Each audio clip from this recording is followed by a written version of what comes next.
The Arizona We sun can't had no stay mercy. here. It Mom, beat I'm down on the scared. cracked I can asphalt like a protect you. hammer on an How anvil, can we trust turning the you? roadside into a shimmering mirage of heat and desperation. The temperature had climbed past 100 degrees 2 hours ago, and it showed no signs of backing down. Carolyn Whitmore stood at the edge of the parking lot, her hands shielding her eyes from the glare. Her lips were cracked, her throat burned with thirst, and her feet blistered and bleeding inside worn sneakers, screamed with every step she took. But none of that mattered. What mattered were the two small figures clinging to her legs, their faces red and streaked with tears. They no longer had the moisture to cry. Rosie and Wyatt, her twins, her everything. 3 years old and already learning that the world could be cruel beyond measure. Carrie looked down at them, at their sunburned cheeks and their exhausted eyes, and felt something break inside her chest. Not her heart. That had broken years ago. This was something deeper, something more fundamental. Her pride. She looked through the window of the roadside diner. Inside, she could see people eating, actually eating. Burgers and fries and tall glasses of sweet tea with ice cubes clinking against the sides. The sight made her stomach cramp so violently she had to grip the door frame to stay upright. 2 days. She hadn't eaten in 2 days. The kids had done better. Yesterday morning, she'd found half a muffin at a gas station. Someone had left it on a table barely touched. She'd grabbed it before anyone could see, split it between the twins, and told them Mommy wasn't hungry. The lie had tasted worse than the hunger.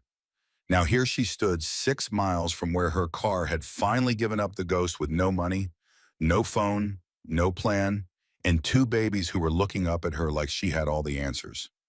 She had nothing. Nothing except the desperate courage that comes when you've got nowhere left to fall. Through the window, she spotted him, a man sitting alone at a corner booth, big, broad shoulders that had clearly seen decades of hard labor, a thick beard more gray than black covering half his face. His arms were sleeved in tattoos that disappeared beneath a black t-shirt. He wore a leather vest covered in patches she didn't recognize, a skull with wings, words in Gothic script, a desert landscape. He looked like the kind of man mothers warned their daughters about. He looked dangerous, but he was also eating alone, and his plate was piled high with food. Bacon, eggs, hash browns, toast. More food than one person could possibly finish. Carrie's hand found the door handle before her brain could talk her out of it. Every instinct screamed at her to run, to find another way, to maintain what little dignity she had left. But dignity doesn't feed your children. Pride doesn't stop their stomachs from hurting. And fear doesn't matter when you've already lost everything else. She pushed open the door. The air conditioning hit her like a wall of mercy. Cool and clean, and so overwhelming after hours in the desert heat that her knees nearly buckled. Behind her, the twins stumbled inside their small hands, gripping her shirt like it was the only thing keeping them tethered to the earth. The diner fell quiet, not completely. The ceiling fan still hummed. Somewhere in the back, dishes clattered. But the conversation stopped. The forks paused halfway to mouths. Every eye in the place turned toward the woman in the dirty sundress, with the two filthy children attached to her legs. Carrie kept her gaze fixed on the man in the corner booth, one foot in front of the other. Just keep moving. Don't think about how you look. Don't think about what you're about to do. Just move. The man hadn't looked up yet. He was focused on his plate, cutting his bacon into precise squares with the methodical attention of someone who'd learned to appreciate every meal. His hands were scarred, thick fingers marked with the evidence of a life lived hard. Carrie stopped at the edge of his table. Her voice came out as barely a whisper. "Excuse me, sir." The man's hands stopped moving. "I'm so sorry to bother you." He set down his knife and fork with deliberate care. "But when you're finished," he still hadn't looked up. Could we have what's left on your plate?" Those words hung in the air like a confession, like a prayer, like the last desperate gasp of a woman who had finally reached the end of everything she knew. The entire diner held its breath. Slowly, the man raised his head. He was wearing dark sunglasses, even indoors.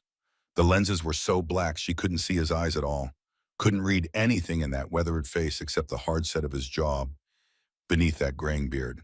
Carrie's heart hammered against her ribs. She'd made a terrible mistake. "I'm sorry." The words tumbled out in a rush. "I shouldn't have." "We'll just go. I'm sorry. I'm so sorry. We'll just..." "Wait." The word wasn't loud, but it stopped her cold. The man pushed his sunglasses up onto his head, and Carrie found herself staring into the bluest eyes she'd ever seen, pale and clear and startling against the tanned leather of his face. And in those eyes, she saw something she hadn't expected, something she hadn't seen directed at her in years: kindness. How long since they ate? His voice was rough, low and gravelly, like stones tumbling in a riverbed. But there was no cruelty in it, no judgment, just a simple question asked by a man who seemed to actually want the answer. Carrie's throat closed up. She couldn't speak, couldn't admit out loud what kind of mother let her babies go hungry. Mama, a small voice tugged at her consciousness. Wyatt's face pressed against her hip, his eyes huge and glassy with exhaustion. Mama, my tummy hurts. Something shifted in the biker's expression. His jaw tightened. He raised his hand and Carrie flinched backward, yanking the children with her. Old reflexes, hard-learned lessons.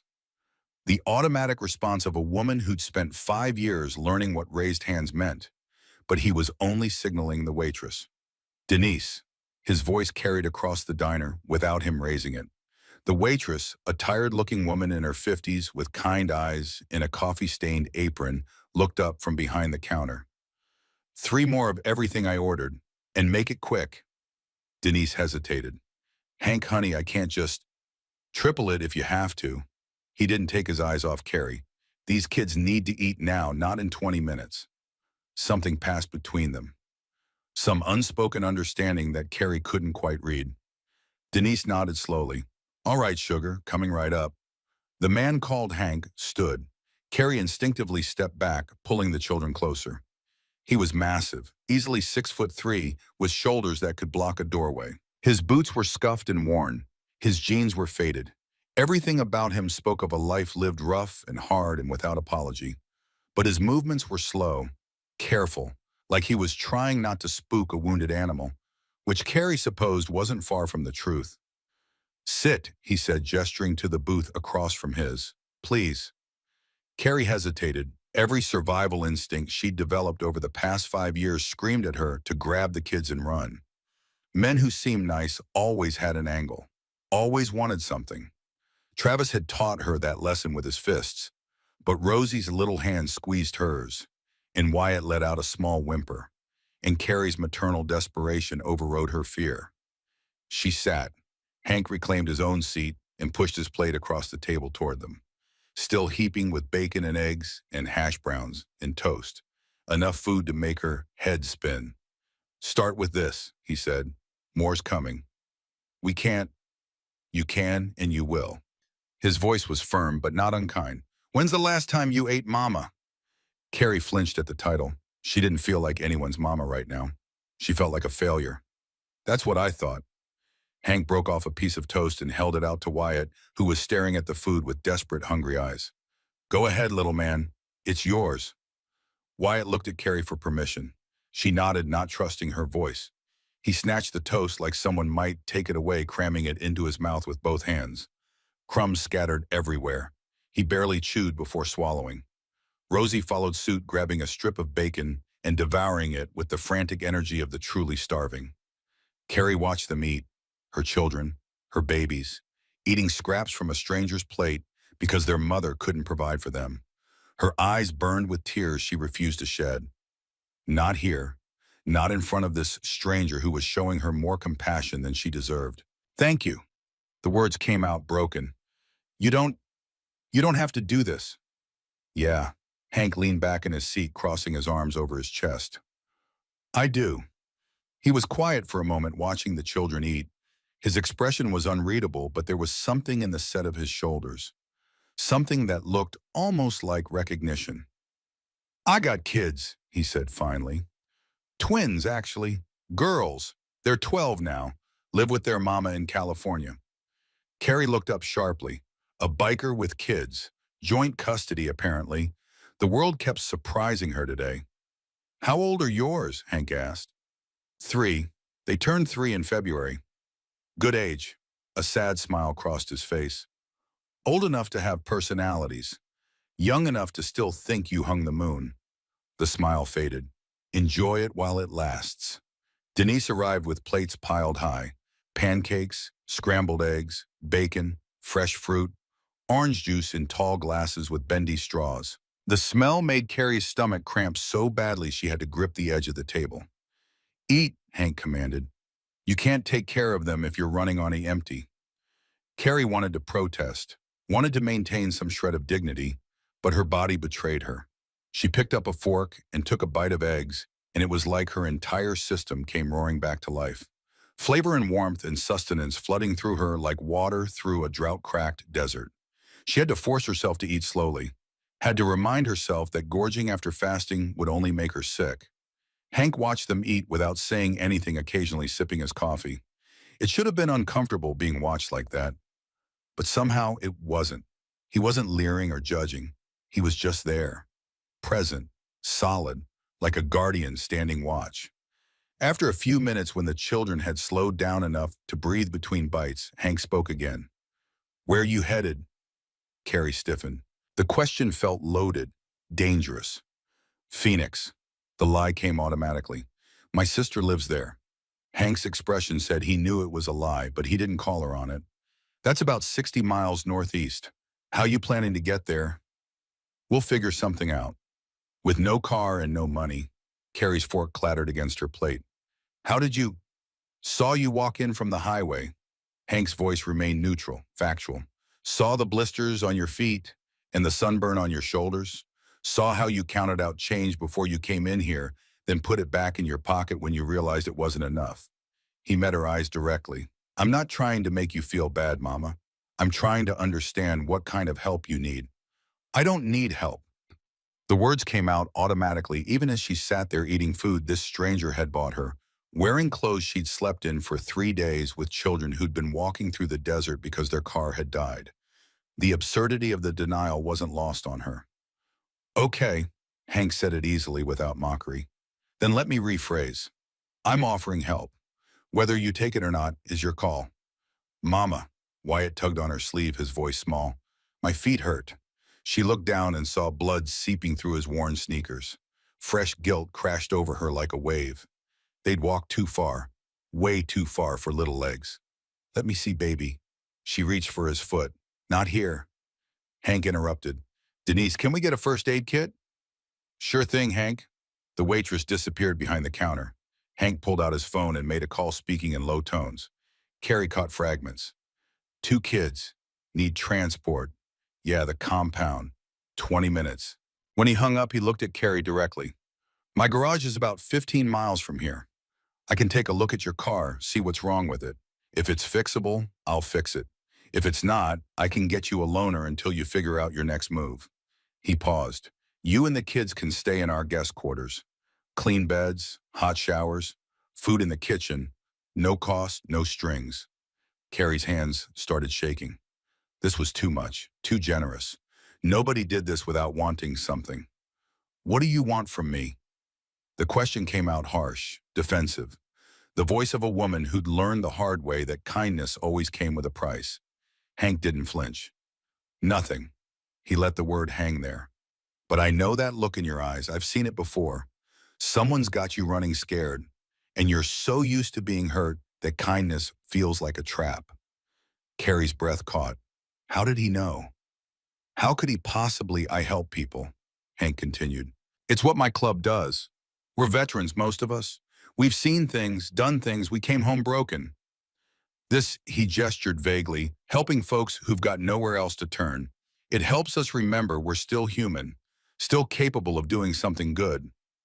Your club, Desert Riders MC, we're a motorcycle club." He must have seen something in her face because he added, "But we're not what you're thinking. We're not criminals. We're just guys who found each other when the VA gave up on us." He pulled out a business card and slid it across the table. "That's our website. You can look us up while you decide if you trust me or not." Carrie picked up the card with trembling fingers. The logo showed a motorcycle silhouette against a desert sunset, an American flag in the background. Desert Riders MC in bold letters across the top. Underneath, brotherhood, service, honor. Why? The question was almost inaudible. "Why would you do this for strangers?" Hank was quiet for a long moment. When he spoke, his voice carried old pain.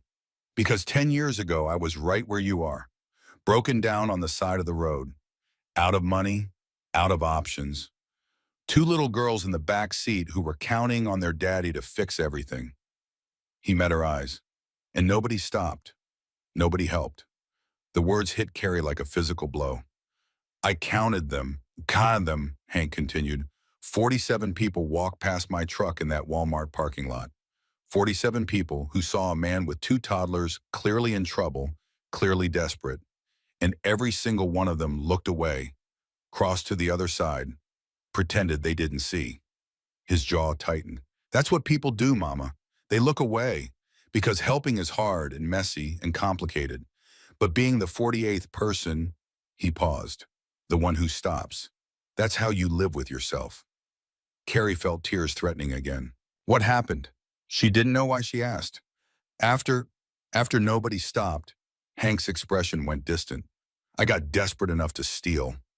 Formula and diapers for my girls, got caught, spent 6 months in county, lost custody for 2 years. His voice was flat, matter of fact. By the time I got them back, they barely knew me.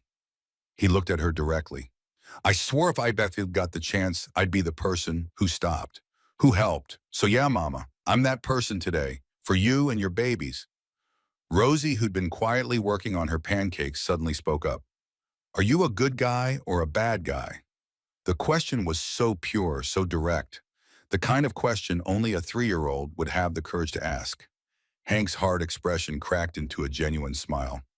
That's a real good question, sweetheart. He seemed to consider it seriously. I've been both at different times in my life, but today I'm trying real hard to be a good guy. Rosie studied him with the intensity only children possess. Then she held out her stuffed bunny.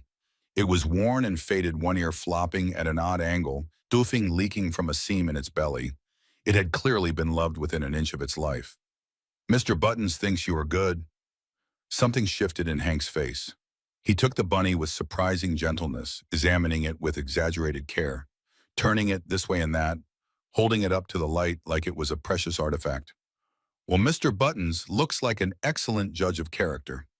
He held the bunny to his ear as if listening intently. What do you think, Mr. Buttons? Should we trust this guy? Rosie giggled. The sound hit Carrie like sunshine breaking through storm clouds. That was the first moment of pure joy she'd heard from her daughter in weeks. Mr. Buttons says yes, Hank declared solemnly, handing the bunny back, but only if your mama agrees. 3 pairs of eyes turned to Carrie, her children looking at her with desperate hope, Hank looking at her with patient understanding and absolutely no pressure. She thought about the alternative, walking back out to the highway with 2 exhausted, hurting children, trying to hitchhike with no phone, no money, no protection, hoping whoever stopped would be safe, knowing the odds of that were slim at best, or maybe trusting the scarred, tattooed biker who'd fed her children without asking for anything in return. Okay, the word came out as a whisper. Okay, but just until the car is fixed. Hank nodded. Just until the car is fixed. A rumble outside announced the arrival of another motorcycle. Through the window, Carrie saw a woman dismounting a massive Harley. She was in her 50s, silver-streaked auburn hair pulled back in a practical ponytail. She wore the same leather vest as Hank, her arms tanned and strong. That's Bertie, Hank explained. Brenda Callahan, but everyone calls her Bertie. She's our club secretary and about the closest thing we have to a den mother. He smiled slightly. She's got a soft spot for kids. Bertie walked in, assessed the situation with one sweep of her sharp blue eyes and immediately focused on the twins. Well, look at you, precious babies. She crouched down to their level, her voice warm and gentle. You've been on quite an adventure, haven't you? Wyatt nodded shyly. We walked a really long way. You did? Bertie's eyebrows rose in exaggerated amazement. You must be so brave and so strong. I bet you took care of your mama the whole time. Wyatt puffed up slightly. I helped carry the bag. A gentleman. I knew it the second I saw you. She straightened and turned to Carrie, her expression warm but knowing, like she could read every chapter of Carrie's story just by looking at her face. I'm Bertie. Hank tells me you need a safe place to land for a minute. I'm Carolyn. This is Rosie and Wyatt. Beautiful names for beautiful children. Bertie's voice turned serious but kind.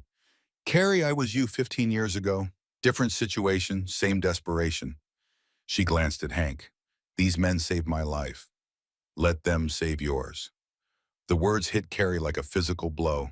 She wasn't alone, hadn't been the first, wouldn't be the last. Something in her chest, something that had been clenched tight for years, began to loosen. Let's go home, Bertie said gently. Hank's bike has a sidecar. He built it for his girls. The babies can ride there. You can ride with me. She smiled. Sound good? Carrie looked at her children, who were eyeing the motorcycles through the window with wide-eyed wonder. She looked at Hank, who was paying the check without fanfare. She looked at Bertie, whose eyes held the wisdom of someone who'd walked this road before. And then she looked at the highway beyond, stretching endlessly toward a horizon that held nothing but more running, more fear, more hunger. Okay, she said, stronger this time. Let's go. Hank helped load the twins into the sidecar, buckling them in with practiced ease. They squealed with delight as he handed them child-sized helmets, pink for Rosie, blue for Wyatt. Always got spares, he explained, adjusting the straps with careful attention. For when my girls visit. The casual mention of his daughters sparked something in Carrie, a recognition that this man understood. He knew what it was like to love children, to want to protect them, to fail them, and fight like hell to make it right. She climbed onto the back of Bertie's bike, her arms wrapping around the older woman's waist. First time, Bertie called over the engine's roar. Yes. Then hold on, honey, and trust me, I've never dropped a passenger yet. The bikes roared to life, and Carrie's stomach lurched as they pulled onto the highway. But as the wind whipped through her hair, and the sun warmed her back, and the desert stretched out around them in all its harsh beauty, she realized something stunning. For the first time in 5 years, she wasn't afraid. The ride took 20 minutes. 20 minutes of wind and sun and the rumble of powerful engines beneath them. 20 minutes of watching the desert landscape transform from barren highway to something more remote, more wild. Carrie had expected something rough, maybe a few trailers and some broken-down bikes, a rundown compound where hard men drank hard liquor and did things she didn't want to think about. What she saw instead made her breath catch. A sprawling property surrounded by a neat fence, several well-maintained buildings arranged around a central courtyard. A vegetable garden flourished on one side. A children's playground stood on the other, swings and slides, and a sandbox, all in good repair. An American flag snapped in the wind from a tall pole in the center. Half a dozen motorcycles were parked in organized rows, gleaming in the afternoon sun. Several people were visible, working on various projects. A woman tending the garden, a man painting a fence, someone working under the hood of a pickup truck. It looked like a community. It looked like a home. Welcome to Desert Riders MC, Bertie announced as they pulled up to the gate. Population 12 full-time residents, another 20 or so who drift in and out. All veterans except me. She smiled. They made an exception for this stubborn old woman. A man in his 30s approached as they dismounted. He had kind eyes, a quick smile, and a prosthetic left leg visible below his cargo shorts. He moved with the easy confidence of someone who'd long since made peace with his body's limitations. Pete Brennan, he introduced himself, offering Carrie his hand. Doc, they call me. Army medic, retired. His eyes dropped to Wyatt, who was limping as Hank lifted him from the sidecar. Hank says your little one's got some blisters that need tending. Before Carrie could respond, Pete was already crouching down to Wyatt's level. Hey there, buddy. I heard you walked a really long way today. That true, Wyatt nodded solemnly. 6 whole miles. 6 miles, man. That's incredible. You know what that makes you a warrior. You know what warriors get. He reached into his pocket and produced a lollipop. They get rewards. Wyatt's eyes went wide. Is it okay? Pete looked up at Carrie. Sorry, should have asked first. Yes, thank you. She watched as Pete handed lollipops to both children, then gently scooped Wyatt into his arms. Let's get you to the clinic, warrior. Fix up those feet of yours. Carrie moved to follow, but Bertie touched her arm. He's in good hands. Best medic in the state. You want to come with them, or you want me to show you where you'll be staying first? I'll come with them. She'd been separated from her children enough for one lifetime. Of course. The clinic was a small building that had clearly been converted from something else, maybe a storage shed or a workshop. Inside, it was clean, organized, and stocked with medical supplies that would make some urgent care centers jealous. We get a lot of folks with service-related injuries coming through, Pete explained as he gently removed Wyatt's shoes. The boy whimpered but held still. Plus, some of the folks we help have been through rough situations. Good to have medical care on site. He worked with gentle efficiency, cleaning and bandaging the blisters on both children's feet. His hands were steady, his voice calm. He kept up a running commentary of silly jokes and questions that had both kids giggling despite their discomfort. As Pete worked, other members of the compound drifted by the open door. A grizzled man in his 60s with a Vietnam-era patch on his vest. A woman in her 40s with laugh lines and sad ease. A young guy maybe 25 with burn scars covering half his face. All of them bayed or nodded to the twins. All of them smiled. There we go, little man. Pete finished with Wyatt and turned to Rosie. Good as new. Well, almost. You're going to want to stay off those feet for a day or two, okay? That means lots of sitting and playing quiet games. But I want to play on the playground, Wyatt protested.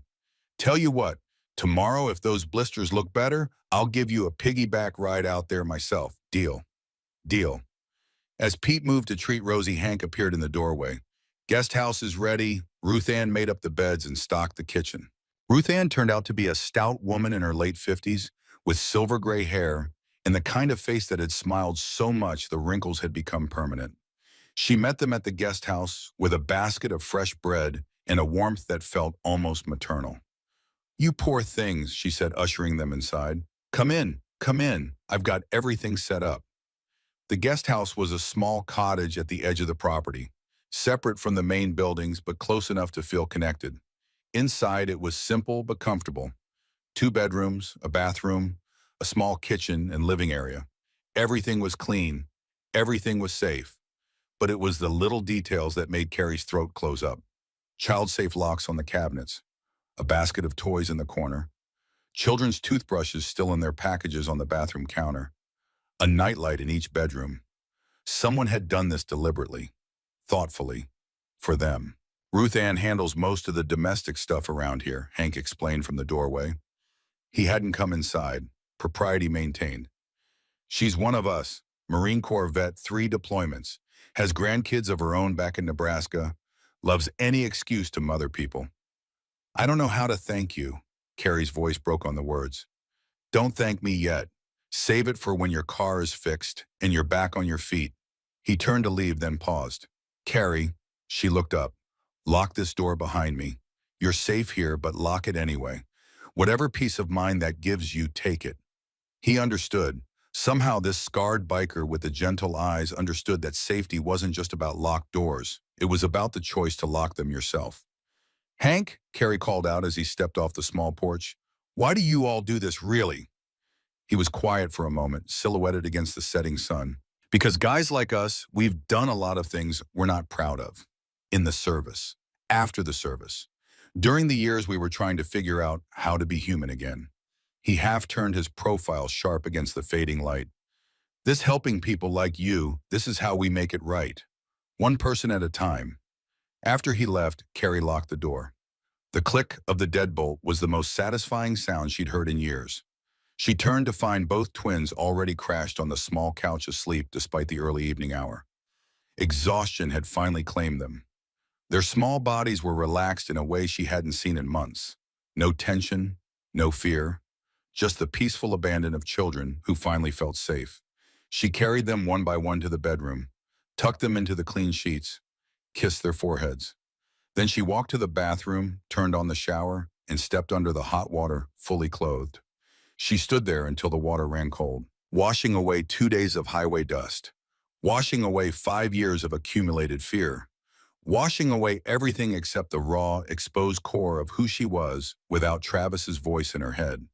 When she finally emerged stripped down and wrapped in a clean towel, she caught her reflection in the mirror. The woman staring back was a stranger. Gaunt cheeks, hollow eyes, a fading bruise on her collarbone that she'd forgotten was there. But there was something else too, something she hadn't seen in her own face for a very long time. Hope.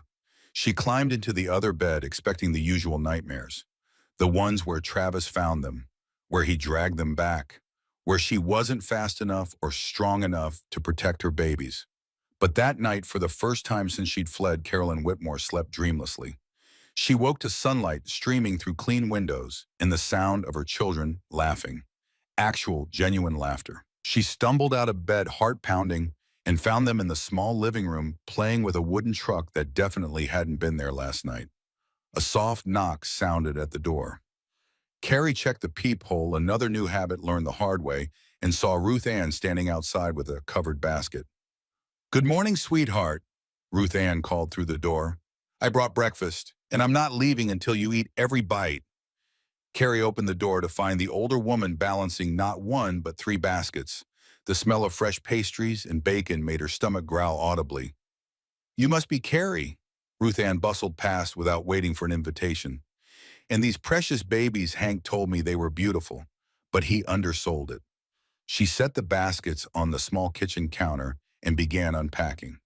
Fresh bread, eggs, fruit, milk for the little ones, and my famous cinnamon rolls because everyone deserves something sweet. "You didn't have to." "See, I know. Nobody has to do anything, but we do it anyway." Ruth Ann fixed Carrie with a knowing look. "That's what family does.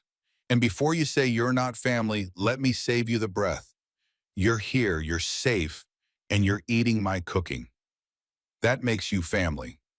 She gestured firmly toward the small dining table. "Now sit." Carrie sat, overwhelmed by this force of nature in a flour-dusted apron. As Ruth Ann cooked, because apparently the food she'd brought wasn't enough, she talked about the compound, about the members, about the rules. No drugs, no fighting. Everyone contributes somehow. "We help people who fall through the cracks," she explained, cracking eggs into a pan with practiced ease. "People the system forgot.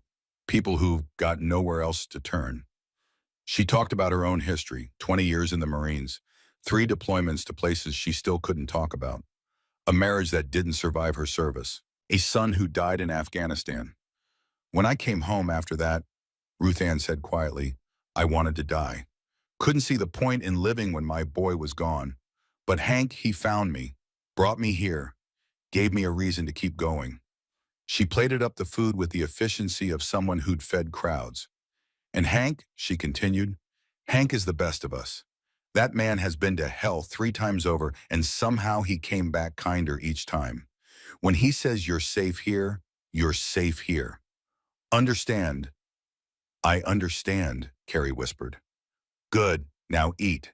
Then Hank's gonna look at your car, and whatever happens, whatever you need, you tell me." Ruth Ann's eyes met hers directly. "I've been where you are, honey. We all have, one way or another." The breakfast was the best thing Carrie had tasted in years. As she ate, watching her children happily demolish cinnamon rolls, she felt something unfamiliar stirring in her chest.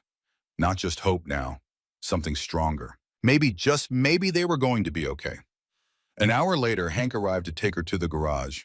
Ruth Ann offered to watch the twins. "They can help me in the garden, learn where vegetables come from." Carrie hesitated, but only for a moment. Then she agreed. The garage was a large metal building at the far end of the compound. Inside, it looked like every mechanic's dream. Tools organized on pegboards. Multiple vehicles in various states of repair. The smell of oil and metal and honest work. Carrie's Honda was already there, hood up, 2 men she didn't recognize working on it. "Had Pete tow it in last night after you went to sleep," Hank explained. "Wanted to take a look before I gave you the news." Carrie's stomach dropped. "Bad." "Depends on your definition of bad." He led her to the car and pointed at the engine. To Carrie, it looked like chaos. Metal and wires and parts she couldn't identify. "Engine's blown. Transmission shot. Even if I could fix it, which I probably could, it'd cost more than the car's worth. And she'd just die on you again in another 100 miles. Carrie's vision blurred. Her car. Her only way out. Her only asset. Gone. "Hey, hey," Hank's voice gentled. "It's okay, we've got a solution." "What solution? I don't have money. I can't pay you, I can't." "Carrie, look at me." She forced herself to meet his eyes. "I've got a truck, 2003 Toyota Tacoma. Bulletproof engine, runs like a dream. It's been sitting in storage because I've got more vehicles than I need." He paused. I'm giving it to you. Carrie's brain couldn't process the words. Giving, signing the title over. Free and clear. Only condition is you drive safe and keep the oil changed. I can't accept that. That's too much. That's, that's exactly what you need. Hank's voice was firm. Carrie, I'm not stupid. You're running from something, someone. I'm not gonna ask who or what because that's your story to tell if and when you want to. He met her eyes directly. But I know that whatever you're running from, you need to be able to keep running if necessary. The words hit her like a physical blow. He knew. He understood. And he wasn't trying to trap her or control her or force her to stay. He was giving her the one thing she needed most. Freedom. Why? The question came out broken. Why would you do this for someone you don't even know? Hank was quiet for a long moment. I told you I spent time in jail, right? What I didn't tell you is why I got caught. He leaned against the workbench, arms crossed, stealing formula and diapers from my girls. But before I got caught, I spent 3 nights in a Walmart parking lot, sitting in my truck, trying to convince myself to go in and steal what they needed. His voice dropped. And you know how many people walked past my truck? How many people saw me with 2 toddlers, clearly in trouble, clearly desperate? Carrie shook her head. 47. I counted. 47 people who looked away, who crossed to the other side of the parking lot, who pretended they didn't see. He pushed off from the workbench. I swore that day, if I ever got back on my feet, if I ever had anything to give, I'd be the one who stopped. I'd be the 48th person. He pulled a set of keys from his pocket and pressed them into Carrie's hand. The truck's out back. Take it for a test drive. Make sure it feels right for you and the kids. And if you decide you need to leave tonight, tomorrow, next week, you go. No questions asked. He paused. You don't owe me anything, except to do the same for someone else someday, when you can. Carrie stared at the keys in her hand. They felt impossibly heavy, weighted with a kindness she'd forgotten existed in the world. Hank, go test drive the truck, he interrupted gently. We'll talk more later. Right now, you need to know you've got options. That's the first step to everything else. The truck was beautiful, dark blue, well-maintained. The engine purred to life like a promise. Carrie sat in the driver's seat for a long moment, hands on the wheel, mind spinning. She could leave right now, grab the twins, drive away, never look back. These people had already given her everything she needed to disappear again. But for the first time since she'd fled her marriage, Carrie wondered if maybe she was done running. Maybe it was time to stand still, to heal, to let her children be children, to remember what it felt like to be human instead of hunted. She turned off the engine, pocketed the keys, and walked back to find Hank. Well, he asked, it's perfect. She took a breath. But I'm not leaving yet. If the offer still stands to stay a while, just until I figure out my next move, I'd like to accept. Something like relief crossed Hank's face. The offer stands, as long as you need it. And I want to help. I can't just take without giving something back. I'm good with numbers. I can cook. We'll find you something, Hank assured her. Nobody rides free around here. Everyone contributes what they can. He smiled slightly. But today you rest. Tomorrow we'll talk about how you fit into this community. Community, family, home. Words Carrie had thought she'd lost forever. As she walked back to the guest house to find her children, she felt the weight of 5 years of fear beginning to lift from her shoulders. She wasn't naive. She knew this fragile peace couldn't last forever. Eventually, she'd have to deal with the reality of her situation. Eventually, Travis might find them. But today, her children were safe. They were fed. They were laughing in a garden, learning to plant tomatoes with a woman who treated them like her own grandchildren. And maybe just for today, that was enough. She found Rosie and Wyatt covered in dirt, their small hands helping Ruth Ann pat soil around tiny seedlings. They looked up when she approached, their faces bright with joy.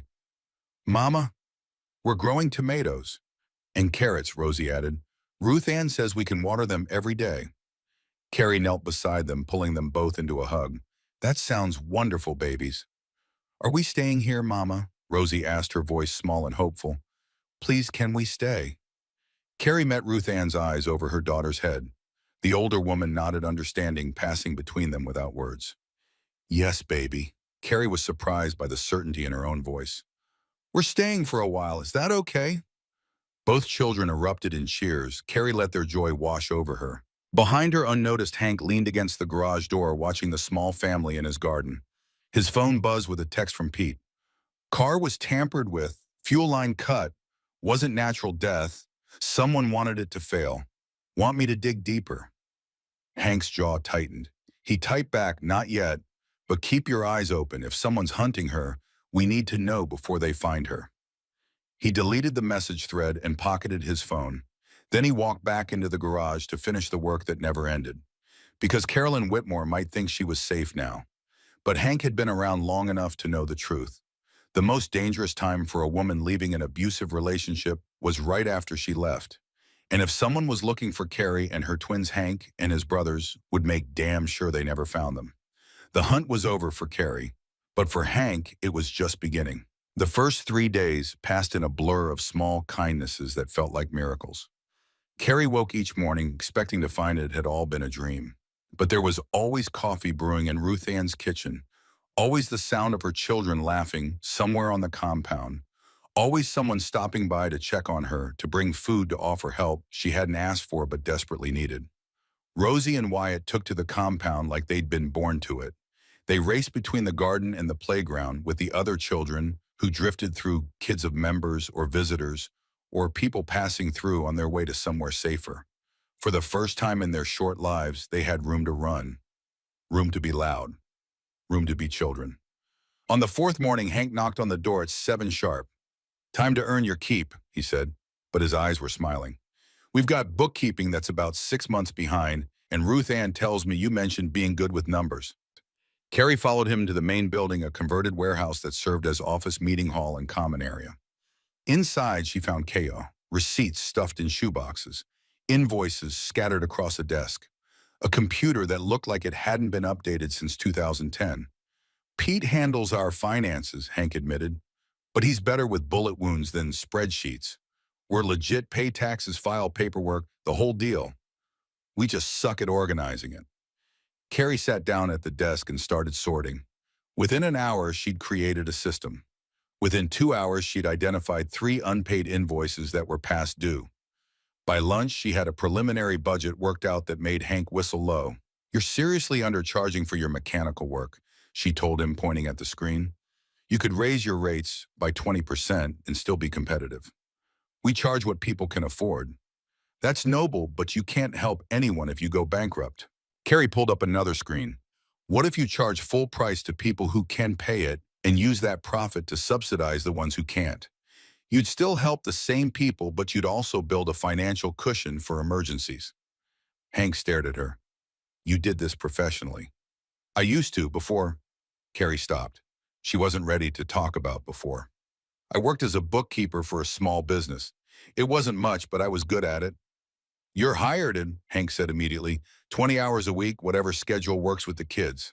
We'll pay you." "You're already paying me in housing and food." "And we'll pay you." "Oh," Hank repeated firmly. "Everyone who works gets paid. That's the rule. Nobody's a charity case here." The word hit Carrie wrong. Charity case. That's exactly what she was. What she'd always be. Someone who needed rescuing, who couldn't make it on her own. Hey. Hank's voice cut through her spiral. "I see that look. That's shame talking. And shame's a liar." He leaned against the desk. "You think Ruth Ann doesn't get paid for the cooking she does? Or Pete for the medical care? Or any of the others for the maintenance work they do?" He shook his head. "Everyone contributes what they can. Everyone gets compensated for it. That's how communities work. That's how we survive." Carrie's throat tightened. "I don't know how to accept this." "Start by saying thank you and meaning it." "Thank you." And she did mean it. The words felt strange in her mouth, unfamiliar but not unwelcome. Hank nodded. "Good. Now I've got a bike to rebuild, and you've got about 6 more boxes of receipts to sort through. Ruth Ann's watching the twins if you want to check on them during your break." He left, and Carrie turned back to the computer. For the first time in 5 years, she had a job. A real job. Something that was hers. Something that mattered. Something that made her feel human instead of hunted. She worked until her eyes burned. until the chaos had become order, until small footsteps thundering toward the office door pulled her from her focus. Mama! Mama! Wyatt burst through the door, Ruth Ann close behind, looking apologetic. Mama, there is puppies, baby puppies, and they're so tiny, and Ruth Ann says maybe we can slow down, baby. Carrie laughed, actually laughed, catching him as he crashed into her legs. What's this about puppies?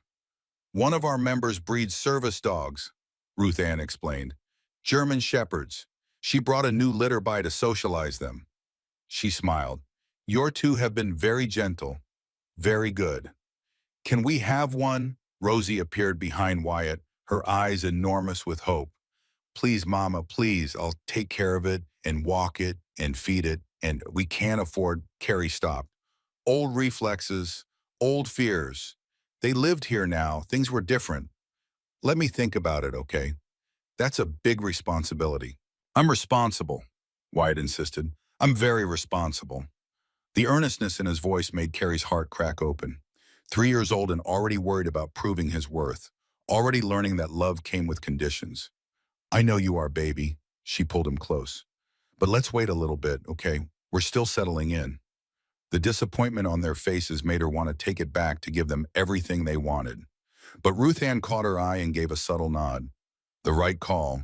Kids needed boundaries, needed stability, needed to learn that not every want could be immediately satisfied. Come on, little ones, Ruth Ann said, herding them toward the door. Let's go make lunch. You can help me roll out the biscuit dough. After they left, Carrie sat back in her chair and pressed her palms against her eyes. A puppy. Her children wanted a puppy. Such a normal thing. Such an ordinary childhood desire. And she'd almost said no out of pure habit. She was still sitting there when Pete stuck his head in the door. Hey, Carrie, got a minute? Sure, what's up? Pete came in and closed the door behind him. His expression was serious in a way that made her stomach tighten. I need to ask you something, and I need you to be straight with me. Carrie's blood went cold. Are you running from someone? The question hung in the air. Why do you ask? Because your car didn't just break down. Pete pulled out his phone, showed her a photo. This is your fuel line. See that cut? Someone did that. Not all the way through, that would have been too obvious. Just enough that it would fail after about 50, 60 miles of driving. The room tilted. Carrie gripped the edge of the desk. That's not possible. Nobody knew we were leaving. I didn't tell anyone. I was so careful. I believe you, Pete said quickly. But someone found out anyway. Someone who wanted your car to fail but didn't want it to look like sabotage. Someone who maybe thought you'd break down somewhere isolated. Somewhere you'd have to call for help. Travis, the name tasted like poison. My husband. The word came out strangled. Ex-husband. We're not divorced yet, but does he have reason to come looking for you? Carrie's laugh was bitter. He told me if I ever tried to leave, he'd find me and kill me. And then he'd take the twins somewhere I'd never find them. Her voice dropped to a whisper. He meant it, Pete. He's done it before. To his first wife. She disappeared 6 years ago. Everyone said she ran away. But I know he... Her voice broke. Pete's jaw tightened. Did you report this to the police? With what proof? He's careful. He's smart. And he's got friends in the sheriff's department back home. Carrie's hands were shaking now. I thought I was being paranoid. I thought maybe the car just broke down naturally. But if you're right, if he did this, then he knows which direction I was heading. He knows where I am. Hey, Pete pulled up a chair. Breathe, you're safe here. That's first and most important. But we need to tell Hank. We need to put everyone on alert. No, the word came out sharp. If I tell Hank, if everyone knows, then I become a problem. A liability. He'll ask me to leave because I'm putting everyone in danger. Carrie, stop. Pete's voice was firm but kind. That's not how this works. That's not how Hank works. You think you're the first person who showed up here running from violence. You think we haven't dealt with angry exes and dangerous situations before. This is different. Travis isn't just some angry drunk. He's methodical. He's patient. He's dangerous. I get it, which is exactly why we need to know what we're dealing with. Pete stood. I'm telling Hank today. You can be there or not, but he needs to know. Carrie wanted to argue, wanted to grab her children and run, wanted to disappear before she could be thrown out before Travis could find them.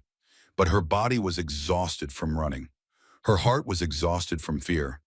And some small part of her, the part that had been growing stronger since she arrived here, wanted to believe that maybe, just maybe, she didn't have to face this alone. "I'll tell him," she said quietly. "Let me tell him." Pete nodded. "He's in the garage. Want me to come with you?" "No, I need to do this myself." The walk to the garage felt like walking to an execution. Carrie's mind raced through scenarios. Hank would ask her to leave. Or worse, he wouldn't ask, he'd just make it clear she wasn't welcome anymore. That she'd brought danger to his doorstep, threatened his community, betrayed his trust. She found him under a Harley grease smeared across his forearms, completely absorbed in his work. For a moment, she almost turned around, almost ran, almost took the easy coward's way out. Instead, she cleared her throat. Hank rolled out from under the bike, his face lighting up when he saw her. "Hey, how's the bookkeeping going? Find all my financial disasters yet?" "Hank, I need to talk to you about why I'm really here." His expression shifted instantly from friendly to serious. He stood, wiped his hands on a rag, and gestured to the small office at the back of the garage. Inside, he closed the door and waited. Not pushing, just present. Carrie took a breath.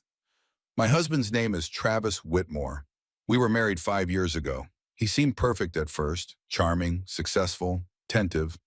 But after Rosie and Wyatt were born, things changed." She told him everything. The drinking, the violence, the isolation from everyone who might have helped her. The night Travis hit Wyatt, the threat, the flight, and now the discovery that her car had been sabotaged. When she finished, Hank was silent for a long moment. Then he spoke. "Does Travis know where you are now?" "No, I don't think so. But Pete thinks—" "Pete's right. If Travis sabotaged your car, he's tracking you somehow." Hank pulled out his phone. "We need to assume he knows you're somewhere in Arizona. We need to assume he's looking. And we need to be ready." Carrie's vision blurred. "Hank, I can't ask you to. I'll leave tonight. I'll take the truck you gave me and I'll disappear." "No." The word was absolute. "Carrie, I need you to hear me. Are you listening?" She nodded, not trusting her voice. "You're not leaving. You're not running. You're staying here where you're safe, where your kids are safe, where we can protect you." His voice softened slightly. "This is what we do. This is literally why this place exists. About 60% of the people who come through here are running from violence. We know how to handle this. But if he finds me, then he'll find 12 combat veterans standing between him and you. And trust me, that's not a fight he wants." Hank stood. "But we're getting ahead of ourselves. First, we need information. I've got a friend who's a private investigator, used to be DEA. He can find out where Travis is, what he's doing, whether he's filed any kind of report about you and the kids." "I don't have money to pay." "Carrie." Hank's voice was gentle but firm. "Stop. Stop trying to figure out how to do this alone. You're part of this community now. That means when you've got a problem, we've got a problem, and we handle our problems together." The words broke something in Carrie, something that had been holding her together through pure willpower and terror. She started crying. Not pretty tears, ugly, gasping sobs that felt like they'd been trapped in her chest for years. Hank didn't try to comfort her with touch. He just handed her a clean shop rag and waited while she cried herself out. "I'm sorry," she finally managed. "I'm sorry.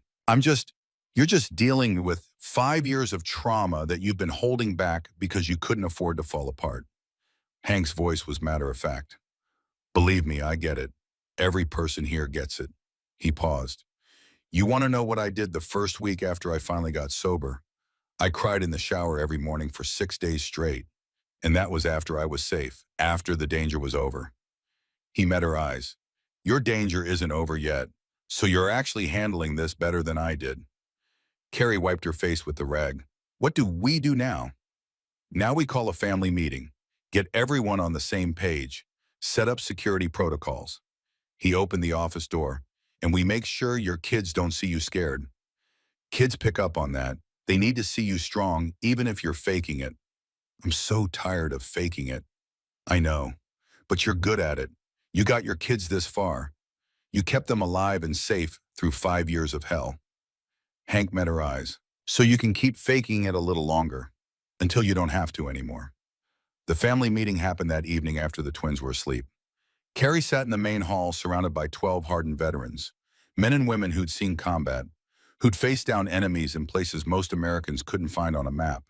And instead of feeling afraid, she felt something she hadn't felt in years, protected. Hank laid out the situation without drama or exaggeration. Pete showed the photos of the sabotaged fuel line. Bertie added that she'd noticed a pickup truck with Oklahoma plates parked down the road yesterday, though it had left before she could get the full license number. Could be coincidence, Bertie said, but I don't believe in coincidences. Neither do I, said a grizzled veteran named Colt. If this guy's tracking her, he's probably doing surveillance, testing our security, seeing what he's up against. So we show him what he's up against. A woman named Viper, her voice hard as steel. We make it real clear that Carrie and her kids are under protection. Make him think twice before he tries anything. Carefully, Hank warned. We can't do anything illegal. We can't give him ammunition to use against us or against Carrie. Everything we do has to be by the book. Then we call Kate, Pete suggested. Get the legal side handled. Restraining orders, custody documentation, everything official. Already did. Hank pulled out his phone. She's coming tomorrow. She's also bringing a friend who specializes in domestic violence cases. We're going to make sure Carrie has every legal protection available. Carrie listened to them planning her defense like she was a military objective. Part of her wanted to protest, to say she could handle it herself, but the truth was she couldn't. She'd tried handling it herself for 5 years, and it had nearly killed her. Carrie, Hank's voice pulled her from her thoughts. You still with us? I'm here, this is a lot. I know, but here's what you need to understand. He leaned forward. Travis might be smart, he might be patient, but he's also arrogant. He thinks you are helpless without him. He thinks you'll break down and beg him to take you back. His eyes met hers. Men like him always think that. But you're not helpless. You're here, you're safe, and you've got a whole community ready to stand between him and your kids. That's not helpless. That's strength. He has rights, Carrie said quietly. Legally, he's their father. He could file for custody. He could. Kate will handle the legal side, Hank assured her, but Carrie, you need to understand something. Courts don't look kindly on men who hit their kids. If we document what happened to Wyatt, if we get medical records, witness statements, there are no medical records. The admission burned. I was too scared to take him to the hospital. Then we get them now. Pete spoke up. I'm a licensed RN. I can document the healing injuries. It's not as good as immediate evidence, but it's something. And your sister, Bertie added, the one in Phoenix, does she know what Travis did to you? Some, not everything. Can she testify on your behalf? Carrie hesitated. Megan had been urging her to leave for years, but they'd grown distant. Travis had made sure of that, slowly cutting off Carrie's contact with anyone who might help her. Maybe. I haven't talked to her in over a year. We'll call her, Hank decided. Tomorrow with Kate present. We're building a case, Carrie.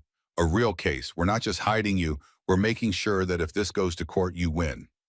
The meeting continued for another hour. Each member contributed ideas and resources. Colt would install additional security cameras.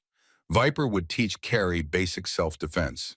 Ruth Ann would homeschool the twins temporarily, keeping them on the compound where they'd be safe. Pete would document every bruise, every scar, every piece of evidence Carrie carried on her body. By the time it ended, Carrie felt simultaneously overwhelmed and oddly calm. She wasn't alone anymore, wasn't fighting this battle by herself. And for the first time since she'd married Travis Whitmore, she allowed herself to believe that maybe she could actually win. Hank walked her back to the guest house under a sky full of stars. You're quiet, he observed. I'm processing. Carrie looked up at the constellations. 5 years I spent thinking I deserved what he did to me, that I'd made bad choices and had to live with the consequences, that if I just tried harder, loved him better, didn't make him angry. Stop, Hank's voice was sharp. That's his voice in your head, not yours, and it's a lie. I know that now. Intellectually I know, but you don't feel it yet. He nodded. I get it. Took me 3 years of therapy to stop believing I was worthless because my old man said so, and my drill sergeant confirmed it. He stopped walking. Want to know what finally convinced me they were wrong? What? My daughters.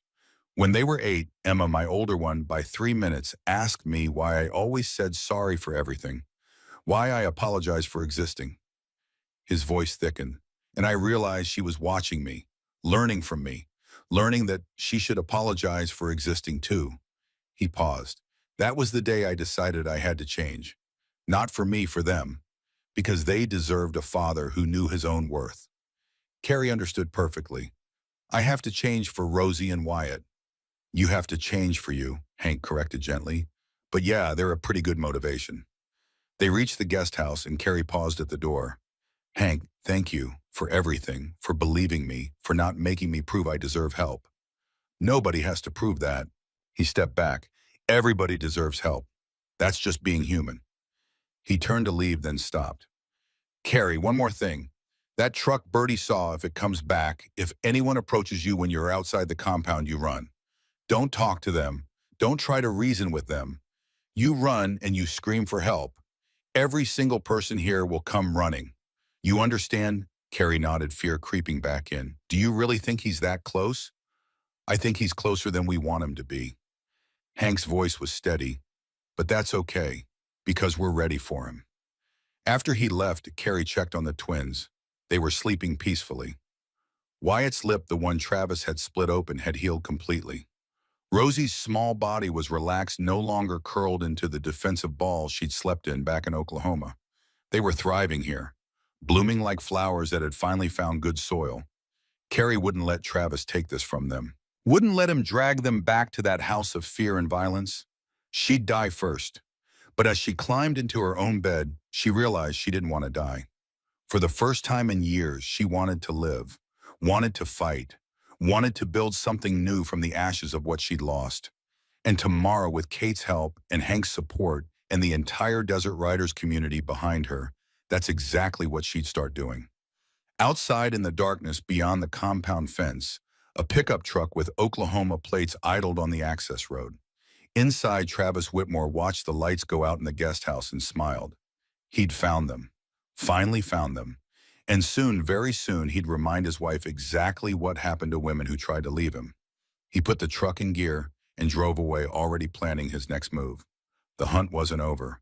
It was just beginning. The alarm shrieked through the compound at 4:30 in the morning. Carrie's body moved before her mind caught up. She was out of bed and stumbling toward the twins' room before she even registered what was happening. Her heart slammed against her ribs. Her breath came in sharp, painful gasps. Rosie and Wyatt were already awake, crying, confused by the noise and the flashing red lights outside their window. It's okay, babies. It's okay. The lie came automatically as she scooped them both into her arms. They were getting too big for this. Her back screamed in protest, but fear made her strong. We're going to play the hideout game, remember, like Ruth Ann showed you. I don't want to play. Wyatt sobbed against her shoulder. I'm scared, Mama. I know, baby, but we have to. The door burst open. Bertie stood there, already dressed, her face grim in the red emergency lighting. Safe room? Now, don't ask questions. They ran, Carrie's bare feet slapped against cold concrete as they crossed the courtyard. Around them, the compound had erupted into controlled chaos. Members emerged from buildings carrying weapons. Not guns, Carrie noticed that with some relief, but baseball bats and tire irons and one massive wrench that Colt wielded like a battle axe. The safe room was in the main building, a reinforced space with thick walls and a heavy steel door. Ruth Ann was already inside when they arrived, along with two other women Carrie had met only briefly. The door slammed shut behind them with a heavy metallic thunk. Bolts slid into place. What's happening? Carrie demanded, still clutching both children. They refused to be put down, and she couldn't blame them. Someone tried to breach the north fence, Ruth Ann said. Her voice was steady, but her hands shook as she checked the security monitor mounted on the wall. Cut the wire, tried to climb through. Colt caught them on the cameras. Was it as it? We don't know yet. Ruth Ann's eyes stayed on the screen. Hank and Pete went to investigate. They'll call when it's clear.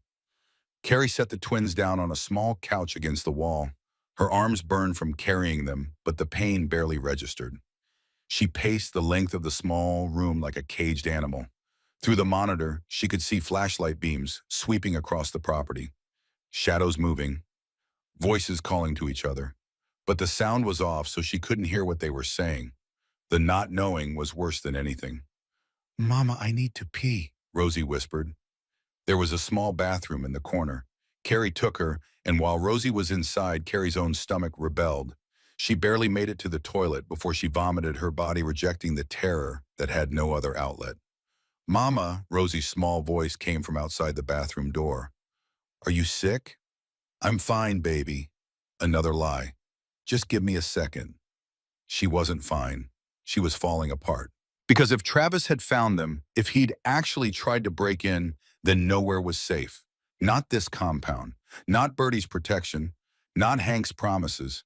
Travis would keep coming, and coming, and coming, until her phone buzzed. Hank's number. "It's not him." Hank's voice came through before she could speak. "It's some kid, maybe 19, drunk off his ass. Says he was trying to take a shortcut through our property to get to his girlfriend's house. Sheriff's on the way to pick him up." The relief that flooded through Carrie was so intense she thought she might pass out. "You're sure, you're absolutely sure it's not?" "I'm sure. Kid's got ID. Sheriff knows his family. This was just bad timing and stupidity, not an attack." Carrie slid down the bathroom wall to sit on the cold tile floor. "I can't do this," she gasped. "I can't, I can't, I can't." "Hey!" Hank's voice sharpened. "Breathe, you're safe. The kids are safe, false alarm. Just some dumb teenager. But next time, we'll deal with next time when it comes. Right now I need you to breathe. Can you do that for me?" Carrie forced herself to inhale. Hold. Exhale. "Good. Keep doing that. I'll be there in 5 minutes." By the time Hank arrived at the safe room, Carrie had pulled herself together enough to walk out under her own power. The twins had fallen asleep on the couch, exhausted by fear and adrenaline. Ruth Ann volunteered to stay with them while Carrie stepped outside with Hank. The pre-dawn air was cold, sharp. It helped clear her head. "I'm sorry," she said. "I fell apart in there. That's not, I don't usually." "You've been running on fumes for weeks," Hank interrupted. "Your nervous system is fried. A false alarm was always going to hit you hard." He paused. "But Carrie, this is why we have protocols. The system worked. We detected the breach. We got everyone to safety, and it turned out to be nothing." "But what if it hadn't been nothing? Then we would have handled it." His voice was certain, unshakable. "That's what we do." Carrie wanted to believe him. God, she wanted to believe him. But 5 years of learning that no one could protect her, that she could only protect herself, and barely made it hard to trust. "I should leave," she said quietly, "before I bring real trouble to your door." "You're not leaving," Hank's voice was firm. "And that's not me telling you what to do. That's me telling you that running won't help. Travis found you once. He'll find you again. The only difference is whether you're running alone or standing with people who've got your back." He was right. She knew he was right, but knowing didn't make the fear go away. "Kate Holloway is coming this morning," Hank continued. "She's the best domestic violence attorney in the state. She's also bringing Diane Crawford, who handles family law. Between the two of them, we're going to make sure you've got every legal protection available. And if legal protection isn't enough," Hank's jaw tightened, "then we'll cross that bridge when we come to it." Kate Holloway arrived at 9, driving a silver SUV with tinted windows. She was in her mid-40s, sharp-featured, with steel gray eyes that missed nothing. Her handshake was firm. Her manner was brisk. She radiated the kind of competence that came from decades of fighting battles most people couldn't imagine. Diane Crawford followed close behind. Younger, softer around the edges, but with a determination in her eyes that matched Kate's intensity. "Carolyn Whitmore," Kate said, settling into a chair across from Carrie in Hank's office. "I've reviewed the preliminary information Hank sent over. I need you to tell me everything. And I mean everything. No matter how embarrassing, no matter how shameful you think it makes you look. The truth is our weapon here. I can't fight with half a blade." Carrie told them. Everything. The charming man she'd met at a coffee shop 6 years ago. The whirlwind romance, the quick proposal. The first year of marriage when everything seemed perfect. And then the slow, insidious change, the criticism disguised as concern, the isolation disguised as love, the violence disguised as losing control. "When did it change?" Kate asked. "When I got pregnant. Twins high-risk pregnancy. Carrie's hands twisted in her lap. Travis was thrilled at first. Then I was put on bed rest. Couldn't work. Couldn't contribute financially. He started making comments about how I was getting fat, how I wasn't trying hard enough to look good for him. Verbal abuse, Diane noted, typing on her laptop. Continue. After the twins were born, I had postpartum depression. I was exhausted all the time, crying constantly, couldn't figure out how to make them stop screaming. Carrie's voice dropped. Travis said I was a terrible mother, said his mother raised 4 kids alone and never complained. Said I was weak. Kate's jaw tightened, but her voice remained neutral. When did the physical abuse start? Wyatt was 6 months old. He wouldn't stop crying, and Travis had lost his job that week. He was drunk. Carrie stared at her hands. He grabbed my arm and shook me, told me to shut the baby up or he'd do it himself. She paused. He left bruises, 5 of them, perfect finger marks. I wore long sleeves for 2 weeks until they faded. Did you document it, take photos? No, I was too ashamed. I kept thinking it was my fault, that I'd pushed him too far, that if I'd just been a better wife. Stop. Kate leaned forward. Carrie, look at me. Nothing you did caused this. Nothing you could have done would have prevented it. Travis is an abuser. That's who he is. It has nothing to do with you. Carrie wanted to believe her. But 5 years of Travis's voice in her head made it hard to accept that truth. Tell us about the incident with Wyatt, Diane prompted gently. The one that made you leave. Carrie's hand started shaking. 2 weeks ago, Travis had been drinking since noon. He was angry about something at work not getting a promotion he thought he deserved. She took a breath.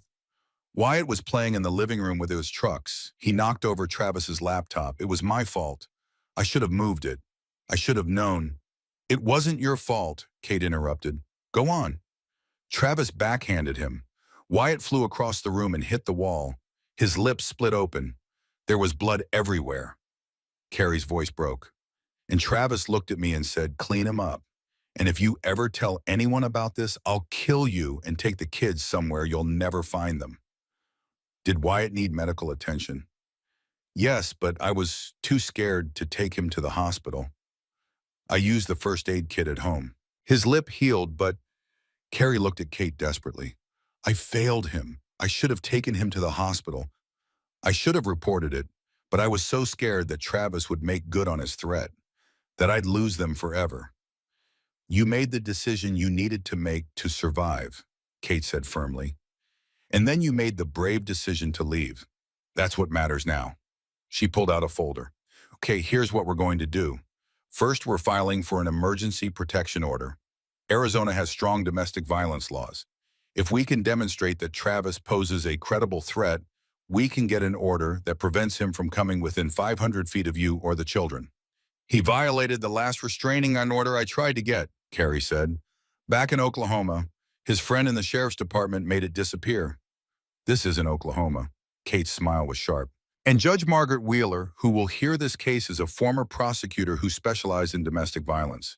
She doesn't tolerate abusers. Her eyes glinted. Trust me, Travis is not going to charm his way out of this one. Second, Diane continued, we're filing for emergency custody. Right now, legally, Travis has equal parental rights. We need to change that immediately. We'll argue that he's a danger to the children based on the physical abuse, the threats, and the sabotage of your vehicle. Can we prove the vehicle sabotage? Carrie asked. Pete documented it with photos and a written statement. We also have his credentials as a licensed RN and his background as an Army medic. That'll hold weight. Kate flipped through her papers. Third, we're getting you divorced. Fast. Arizona allows for expedited proceedings in cases involving domestic violence. We can have you legally separated from Travis within 60 days. Carrie felt dizzy. That fast? That fast. Kate's voice softened. But Carrie, you need to understand something. This is going to get ugly. Travis is going to fight back. He's going to hire a lawyer. He's going to try to paint you as an unfit mother. He's going to drag every mistake you've ever made into public record. She paused. Can you handle that? I don't know, Carrie admitted, but I have to try my... That's the right answer, Kate stood. Diane and I are going to get started on the paperwork. You're going to sit down with Pete and document every injury, every incident, every threat you can remember. Dates, times, witnesses, if there were any, everything. My sister. The thought came suddenly. Megan, she knows some of it. She begged me to leave, but I was too scared. We'll contact her today, Diane promised. Her testimony could be crucial. After the lawyers left, Carrie spent 3 hours with Pete going through every scar on her body, every memory she'd tried to bury. He photographed the faded marks on her arms, the crooked finger that had healed wrong after Travis broke it 2 years ago, the small bald spot where he'd ripped out a chunk of her hair during a fight. You're doing great, Pete said quietly as he worked. I know this is hard. I feel like I'm betraying him. Carrie immediately felt stupid. I know that's crazy. I know he deserves this. But I spent 5 years protecting him, making excuses for him hiding what he did. This feels like you're breaking the rules he programmed into you. Pete set down his camera. Carrie, that's trauma bonding. It's a survival mechanism. Your brain learned that protecting Travis kept you safe.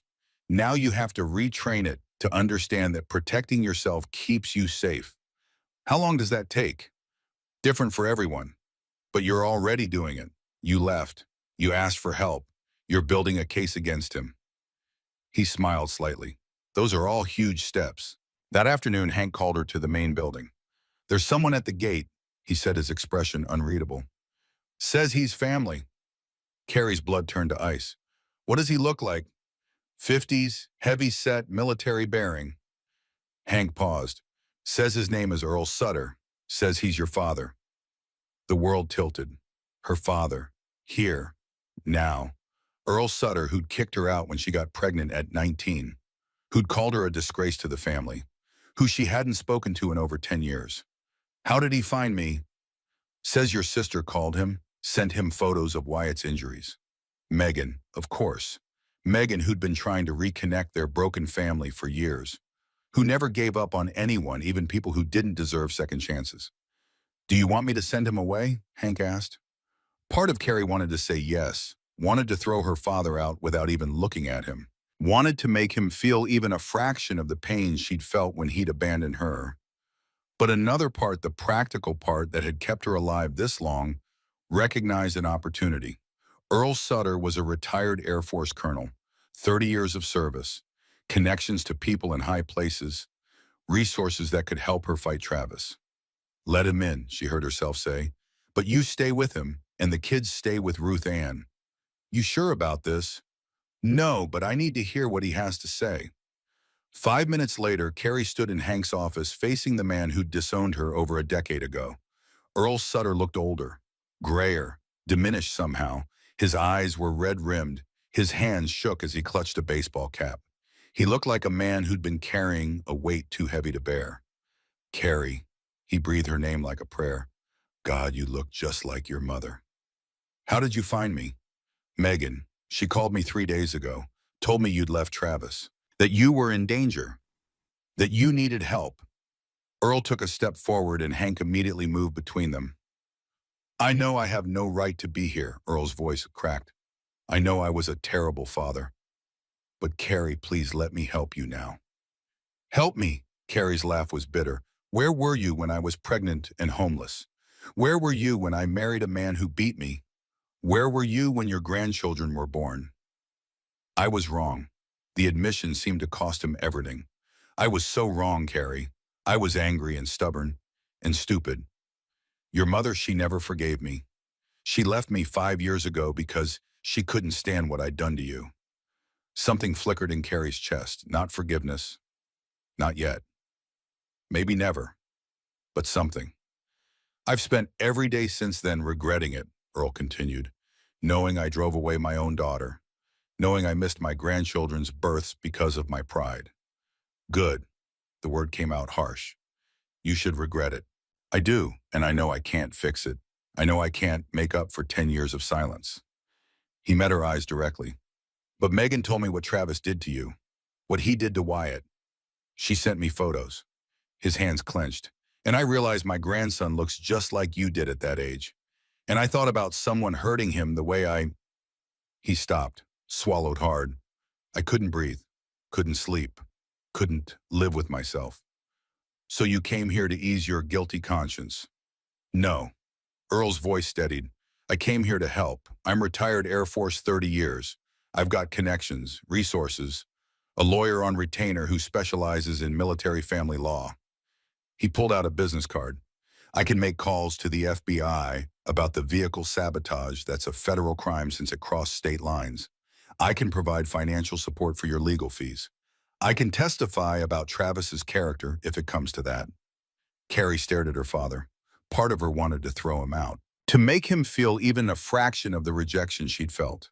But she wasn't stupid enough to turn down help when her children's lives were at stake. I don't need your money, she said finally. I have help. I have people who actually showed up when I needed them, not 10 years too late. I know, and I'm grateful they did. Earl glanced at Hank. Thank you for protecting my daughter when I didn't. That's not for you to thank me for. Carrie studied her father for a long moment. If you want to help, she said slowly, really help. Here's what I need. Travis has friends in law enforcement in Oklahoma. He has connections. He's going to try to discredit me, make me look unstable or unfit. Can you counter that? Earl straightened. My former CO is now a general at Fort Huachuca 30 miles from here. I can get you military protection if needed. I can also make calls to the FBI's domestic violence unit. They take cross-state stalking very seriously. Then do it. Carrie's voice hardened. But on my terms. You don't get to see the kids until I'm ready. You don't get to make decisions. You provide resources and testimony, and that's it. Understood. Relief flooded Earl's face. Thank you, Carrie. I won't let you down. You already did. The words came out quiet but sharp. This is your chance to do better. After Earl left, Carrie collapsed into a chair. You handled that well, Hank said. I feel like I'm drowning. Carrie pressed her palms against her eyes. Everything's happening so fast. The lawyers, the protection orders, the false alarm last night. Now my father shows up after 10 years. I can't keep track of it all. You don't have to keep track. Hank sat down across from her. That's what we're here for. All of this, the legal work, the security measures your father's help, it's all building a wall between you and Travis. The higher we build it, the safer you are. What if it's not high enough? Then we build it higher. A knock at the door interrupted them. Bertie stuck her head in. Hank, we've got movement. That pickup truck from yesterday just passed by again. Slowed down at the gate, took photos, then drove off. Carrie's stomach dropped. Did you get the plates? Partial. Running them now. Bertie's eyes flicked to Carrie. But I got a look at the driver this time. White male, mid-30s, brown hair, goatee. Ring any bells? Carrie couldn't breathe. That's Travis. Hank was on his feet immediately. Double the perimeter watch. I want eyes on every approach to this compound 24/7. Nobody gets within 100 yards without us knowing about it. What about going to the police? Carrie asked. We will. But Carrie, you need to understand he hasn't technically done anything illegal yet. Driving on a public road isn't a crime. Taking photos of a property from outside the fence isn't a crime. Hank's voice was gentle but firm. Until he threatens you directly or violates a protection order, there's not much they can do. So we just wait for him to attack. No, we prepare, we document, and we make damn sure that when he does make his move, we're ready. The next 2 days passed in a blur of preparation. Kate filed the emergency protection order. Judge Wheeler reviewed the evidence and approved it within hours. Travis was now legally barred from coming within 500 feet of Carrie, Rosie, or Wyatt. But serving the order proved impossible. The sheriff's department tracked Travis to a motel outside Tucson. Deputies arrived to serve him and found he'd checked out 30 minutes earlier. He's watching, Kate said grimly when she delivered the news. He knew they were coming. How? Could be monitoring police frequencies, could have a contact in the department, could just be paranoid and lucky. Kate's jaw tightened. Either way, he's in the wind. The order is active, but he hasn't been officially served, which makes enforcement complicated. That night, Carrie's phone rang. Unknown number. She almost didn't answer. But something made her press the button. Hello. Hello, sweetheart. The voice hit her like a physical blow. Travis. Miss me. Carrie's throat closed up. She couldn't speak, couldn't breathe, couldn't do anything but stand there with a phone pressed to her ear while Travis's voice slithered into her brain like poison. I know where you are, Carrie. I've been watching. That little compound of yours, it's cute. All those big, tough bikers protecting my wife, my children. He laughed. You think they can keep you safe from me? Carrie found her voice. Don't call me again. Or what do you call the police? Another laugh. Go ahead. They can't touch me. I haven't done anything wrong, just a concerned father trying to find his kids. You hit our son. I disciplined my child. That's my right as a father. Travis's voice hardened. And you kidnapped them, stole them from their home, ran away like a coward. I'm not running anymore. No, then come home. Bring my children back where they belong. And maybe, I'll forgive you for this little stunt. Go to hell. She hung up. Her hands were shaking so badly she nearly dropped the phone. But underneath the fear, something else was rising, anger, white-hot and purifying. She'd spent 5 years being afraid of this man, 5 years walking on eggshells, 5 years believing his voice when it told her she was worthless, that she deserved his cruelty, that no one would ever help her. But she wasn't alone anymore, and she wasn't going to run. She found Hank in the garage, showed him the call log, told him what Travis had said. He's escalating, Hank observed. Good. Good boy. It means he's losing control, making mistakes. Hank pulled out his phone. Did you record the call? No, I didn't think. It's okay, we'll set up recording on your phone. If he calls again, we'll have evidence. He paused. But Carrie, this is important. He's going to try to provoke you, try to make you react, do something he can use against you in court. What do I do? Nothing. Don't engage. Don't respond. Let every call go to voicemail and let the voicemail pile up as evidence. Hank's expression was grim. He wants you scared and reactive. Don't give Ian that satisfaction. The next morning, Megan arrived. Carrie saw her sister's rental car pull up to the gate and felt something in her chest crack open. Megan had always been the soft one, the peacemaker, the one who believed in second chances and family reunions and happy endings. And despite everything Travis had done to isolate Carrie, Megan had never stopped trying. Carrie. Megan was out of the car before it fully stopped, running toward her sister, with tears streaming down her face. Oh God, Carrie. They collided in a hug that felt like coming home. I'm sorry. Carrie was crying too. I'm so sorry I pushed you away. Travis said you were trying to ruin our marriage, and I believed him, and I... Stop. Megan pulled back, gripping Carrie's shoulders. I don't care about that. I care that you're here, that you're safe, that those babies are safe. She wiped her eyes with the back of her hand. Tell me what you need, anything. I'll do it. I need you to tell the judge the truth about what you saw, what you knew. Megan's jaw set with determination. Oh, I'm going to do more than that. I'm going to make sure that bastard never sees daylight again. They sat in the guest house while the twins played outside under Ruth Ann's watchful eye, and Megan pulled out her phone. I've been saving everything, she said, scrolling through files. Every text message you sent me that seemed off. Every photo where I could see bruises you tried to hide. Every phone call where I heard him screaming at you in the background. She turned the phone so Carrie could see the screen. I have 5 years of evidence, Carrie. 5 years of documentation. Because I always knew that someday you'd get out. And when you did, you'd need proof. Carrie stared at the files, hundreds of them. Text threads, photos, audio recordings, notes with dates and observations. You did all this? I was a paralegal before I had the kids. Megan's voice was fierce. I know how to build a case, and I've been building one against Travis since the first time you called me crying and couldn't tell me why. Tears spilled down Carrie's cheeks. I thought I was alone. This whole time I thought, you were never alone. Megan pulled her into another hug. I was always there, waiting, watching, ready to help the second you let me. Kate reviewed Megan's evidence that afternoon. This is exceptional, she said, paging through the files. The recordings alone, if these are authentic, they're devastating. They're authentic, Megan's voice was hard. Every single one. Then Travis Whitmore's case just got a lot weaker. Kate looked at Carrie. With this evidence combined with Pete's medical documentation and the vehicle sabotage, we're not just fighting for custody anymore. We're documenting a pattern of abuse that could result in criminal charges. Can he go to jail? Possibly, but that's a longer road. Now let's focus on the custody hearing. Kate checked her calendar.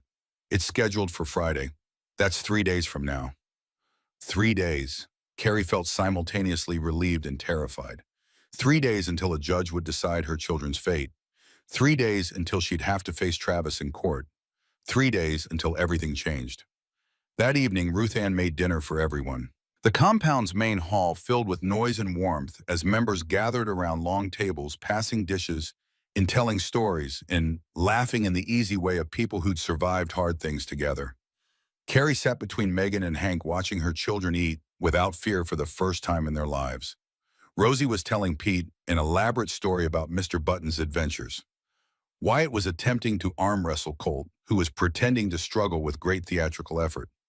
"They're going to be okay," Megan said quietly. "I hope so." "They will, because you got them out, because you're fighting for them." Megan squeezed her hand. "You're the bravest person I know, Carrie, even if you don't believe it yet." After dinner, Hank walked Carrie back to the guest house. The night was clear, stars scattered across the sky like scattered diamonds. Somewhere in the distance, a coyote howled. "Big day Friday," Hank said. "I'm terrified." "Good. Means you're taking that seriously." He paused at her door. "But Carrie, I want you to remember something. That courtroom, you're not alone in there. Kate's going to be with you. Your sister's going to be there. Your father, if you want him. Ruth Ann, Bertie, Pete, half this compound is showing up to support you. Travis will be there too. And he'll be sitting across the room, held back by bailiffs, unable to touch you." Hank's voice was steady. "He's lost his power, Carrie. He just doesn't know it yet." She wanted to believe him. God, she wanted to believe him. What if the judge doesn't believe me? What if Travis's lawyer convinces her I'm the unstable one, that I kidnapped the kids? Then we appeal, and we fight harder. Hank met her eyes. "But Carrie, that's not going to happen. You've got evidence, you've got witnesses, you've got the truth, and the truth always wins eventually." "Does it?" The doubt crept into her voice. "Because Travis has been lying for 5 years. And winning." "He was winning." Hank's voice was gentle but firm. "Past tense. But you changed the rules when you left. You changed them again when you asked for help. And Friday you're going to change them one final time." He stepped back. "Get some sleep. You've got a long few days ahead." Carrie watched him walk away. Then she went inside, checked on her sleeping children, and lay down in her own bed. She expected the usual nightmares, but instead she dreamed of standing in a courtroom. Travis was there shouting, raging, his face twisted with fury. But his voice made no sound, and Carrie wasn't afraid. She woke to her phone buzzing. Another unknown number. She let it go to voicemail. When she played it back, Travis's voice filled the room. "See you in court, sweetheart. Can't wait to take back what belongs to me." Carrie saved the recording. Then she got up, showered, dressed, and went to find Kate, because Travis Whitmore had no idea what was coming for him. And in 3 days, he was going to find out. The morning of the hearing arrived gray and cold. Carrie dressed in the conservative outfit Kate had insisted on, a navy blue dress that covered her arms and fell below her knees. Low heels, minimal makeup. She looked like someone's elementary school teacher. Harmless, trustworthy, exactly what Kate wanted the judge to see. The twins sensed the tension. They clung to Carrie as she tried to explain where she was going. "I have to talk to a judge about some grown-up stuff," she said, kneeling to their level. "But Ruth Ann's going to stay with you all day, and when I come back, we're going to have a special dinner." "Okay. Is the judge going to make us go back to Daddy?" Rosie asked, her voice small. Carrie's heart shattered. "No, baby. The judge is going to make sure you're safe. That's her job." "What if she doesn't do her job good?" Wyatt asked. "Children shouldn't have to ask questions like that. Shouldn't have to doubt that adults would protect them." Carrie pulled both twins into a fierce hug. "Then I'll do my job as your mama and keep you safe anyway. I promise." The courthouse was a sprawling concrete building that smelled like old paper and stale coffee. Kate met Carrie at the entrance with Diane, their faces set with determination. "He's already here," Kate warned. "With his lawyer. They're in the courtroom." Carrie's legs went weak. "I can't." "Yes, you can." Kate's voice was iron. Look at me, Carrie. You've survived 5 years of hell. You've protected your children against impossible odds. You've built a case that's going to destroy him. She gripped Carrie's shoulders. 3 hours. That's all you need. Hold it together for 3 hours. Carrie nodded, not trusting her voice. Behind her, she heard footsteps, turned to see Hank Birdie, Pete Ruth Ann's husband Bill, and a half-dozen other compound members filing into the courthouse. Her father stood apart from the group, uncertain, waiting. Megan was right behind him. "We're here," Megan said simply. "All of us." Carrie looked at the crowd of people who'd shown up for her. People who barely knew her. People who owed her nothing. People who'd chosen to stand beside her anyway. Something shifted in her chest. Not courage exactly, but something close to it. "Let's go," she said. They walked into the courtroom together. Travis sat at the defendant's table. He was wearing a suit Carrie recognized. Expensive, tailored.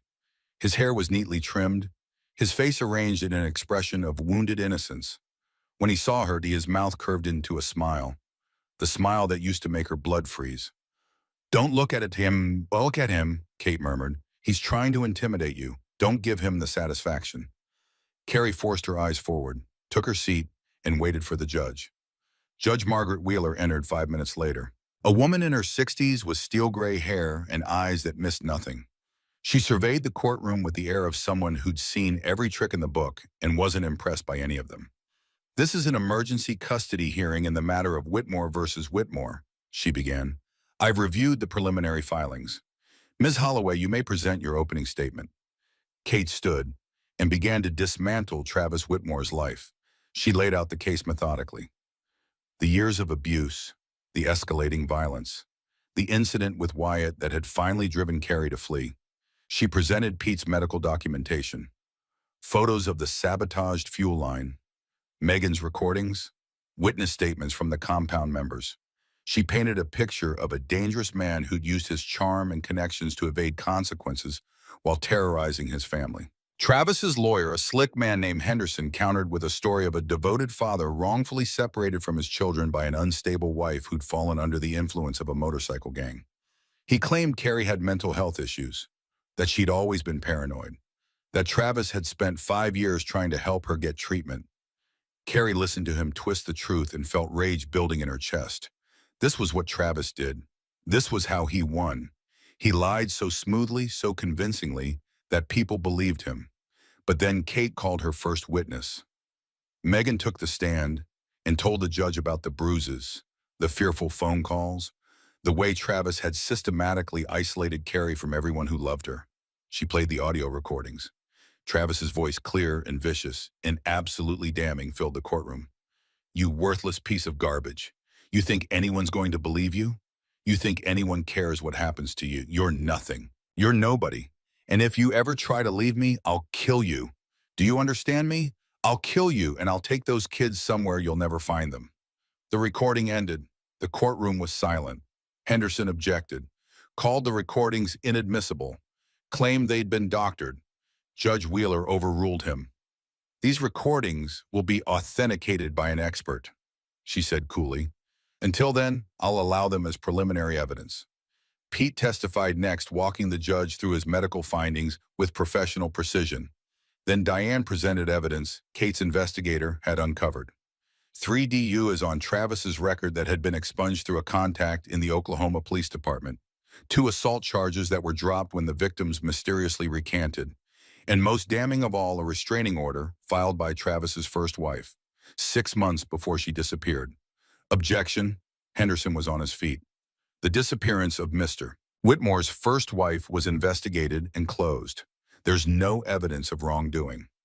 There's also no evidence she's alive, Diane countered, and the pattern of behavior is remarkably similar to what Carolyn experienced. Judge Wheeler's expression had grown increasingly grim. "I'll allow it. Continue." The morning stretched into afternoon. Carrie's father testified about the military resources he'd provided, the federal investigation into the vehicle sabotage.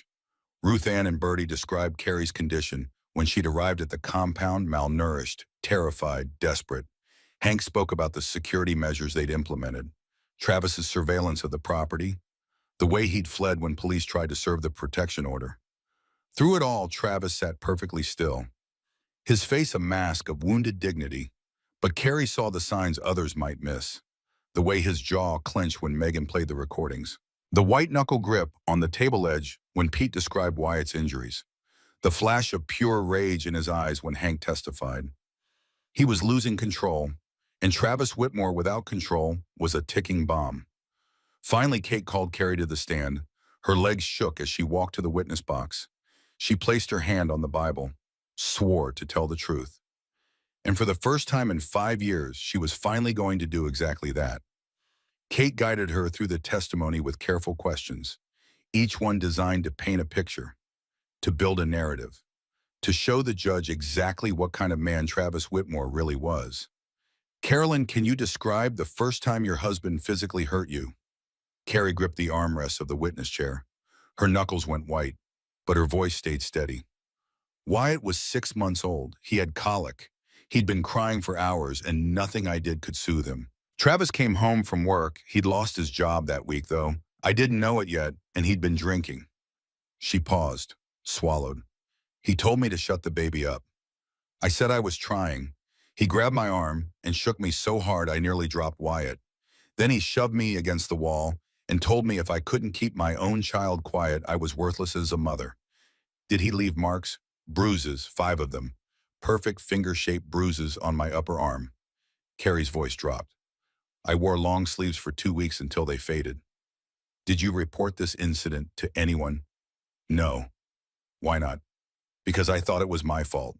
Because he apologized afterward, said he'd never do it again, said the stress of losing his job had made him crazy. Because I believed him. Carrie met the judge's eyes directly. I wanted to believe him. I wanted to believe that the man I'd married wasn't capable of hurting me. Kate nodded. And was that the only incident of physical violence during your marriage? No, it happened again, and again, and again. Carrie's hands trembled, but she forced them to stay still. At first it was just grabbing, shoving, then it was slapping, then it was punching, then it was... Her voice cracked. It was everything, everything he could think of to hurt me without leaving marks that couldn't be explained away. Did you ever seek medical attention for your injuries? Once, my wrist. He'd twisted it so hard the bones ground together. I told the emergency room I'd fallen. Carrie's laugh was bitter. They believed me, or pretended to. I don't know which is worse. Carolyn, I'd like to ask you about the incident that led you to leave. Can you tell the court what happened on the night of March 15th? Carrie closed her eyes. She was back there, in that house. In that living room with the beige carpet that showed every stain and the couch Travis had picked out without asking her opinion and the smell of whiskey that meant danger was coming. Travis had been drinking since noon. He was angry about work, something about a promotion he didn't get. He blamed everyone else, his boss, his co-workers, me somehow for not being supportive enough. She opened her eyes. Wyatt was playing with his trucks on the floor. He was 3 years old. He didn't understand that when Daddy was drinking, you had to be invisible. You had to be silent. You had to not exist. Her voice hardened. Wyatt's truck bumped against Travis's laptop, knocked it off the coffee table.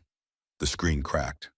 She could still hear the sound, the sharp crack of plastic and glass, the moment of terrible silence that followed. Travis backhanded him, my 3-year-old son. He hit him so hard that Wyatt flew across the room and slammed into the wall. His lips split open. There was blood, so much blood, and Wyatt was screaming, and Rosie was screaming, and Carrie's voice broke. She took a breath, steadied herself. I ran to Wyatt, picked him up, tried to stop the bleeding, and Travis... She looked directly at her husband for the first time since taking the stand. Travis looked at me and said, clean him up, and if you ever tell anyone about this, I'll kill you and take the kids somewhere you'll never find them. The courtroom was dead silent. He meant it. Carrie's voice was barely a whisper. I could see it in his eyes. He meant every word. What did you do next? I cleaned Wyatt up. I put the kids to bed. I waited until Travis passed out drunk on the couch. Carrie straightened in her chair. And then I took $300 I'd been hiding in the freezer for 2 years, packed one bag, and I left. Did you tell anyone you were leaving? No, I was afraid Travis would find out. I was afraid he'd stop me. I was afraid, she stopped. I was afraid of everything. I'd been afraid for so long that I didn't know how to be anything else. Kate let the words hang in the air. Then she said, "No further questions, Your Honor." Henderson stood for cross-examination. He was smooth, professional. His voice carried just the right note of skeptical concern. "Mrs. Whitmore, you've made some very serious allegations against my client today. Allegations of physical abuse, verbal abuse, threats of murder." He paused. "Yet in 5 years of marriage, you never once filed a police report, never once sought medical attention except for the wrist incident you mentioned in which you yourself attributed to a fall.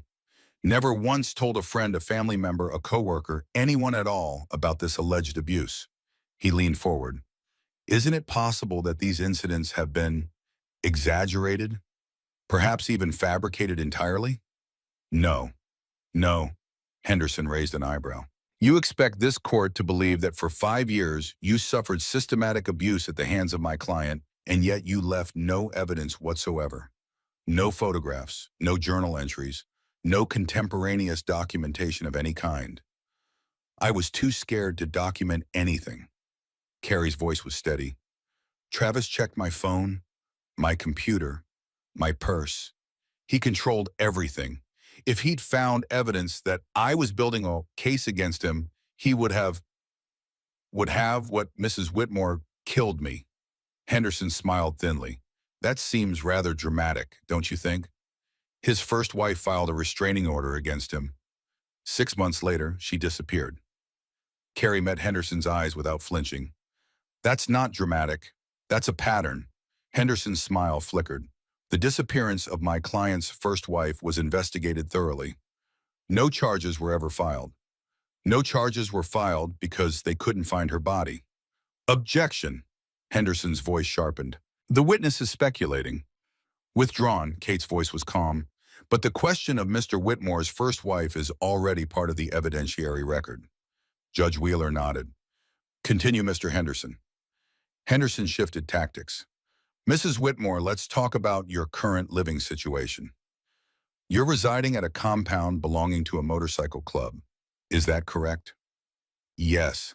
A motorcycle club populated primarily by men with criminal records. A motorcycle club populated by combat veterans who help people in crisis." Carrie's voice hardened. "None of them have criminal records. They're heroes who served their country and came home broken. They help people like me because no one else will. And yet you felt comfortable bringing your young children into this environment, an environment where, by your own testimony, armed men patrol the perimeter and security alarms go off in the middle of the night." "I felt comfortable bringing my children somewhere they wouldn't be hit by their father." Henderson's jaw tightened. "Mrs. Whitmore, isn't it true that you have a history of mental health issues, that you were treated for postpartum depression following the birth of your twins?" "I had postpartum depression. I received treatment. I recovered." Carrie tilted her chin up. "Mental illness is not a character flaw, and it has nothing to do with why I left my husband. But it does call into question your reliability as a witness, doesn't it? Your perception of events, your interpretation of my client's behavior." "My perception is that my husband hit my 3-year-old son hard enough to split his lip open. My interpretation is that any man who does that is dangerous." Carrie's voice didn't waver. "Would you like to see the photographs of Wyatt's injuries?" "They're in the evidence file. Pete Brennan documented them. A licensed RN with 15 years of experience. Is his perception also unreliable?" Henderson had no response. "No further questions," he said tightly. Kate stood for redirect.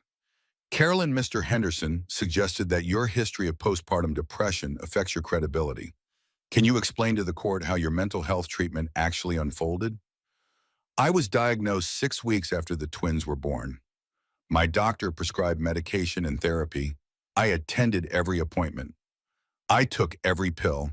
I did everything I was supposed to do." Carrie's voice was clear. "Within 6 months, I was recovered. My psychiatrist cleared me. I have documentation of all of this."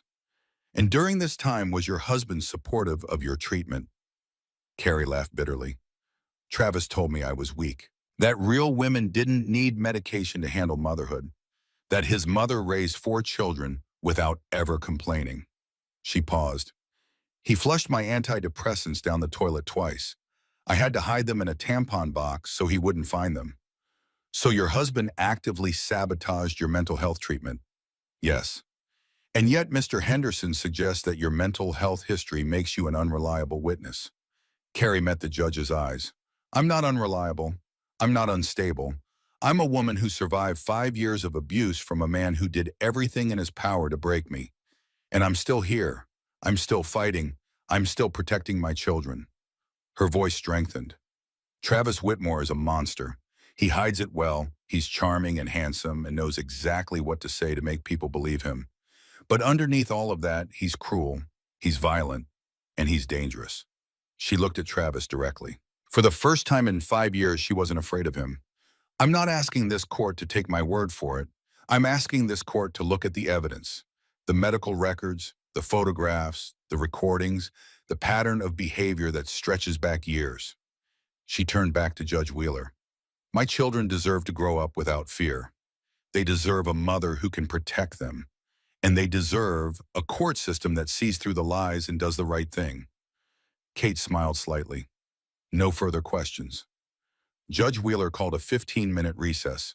Carrie walked out of the witness box on shaking legs.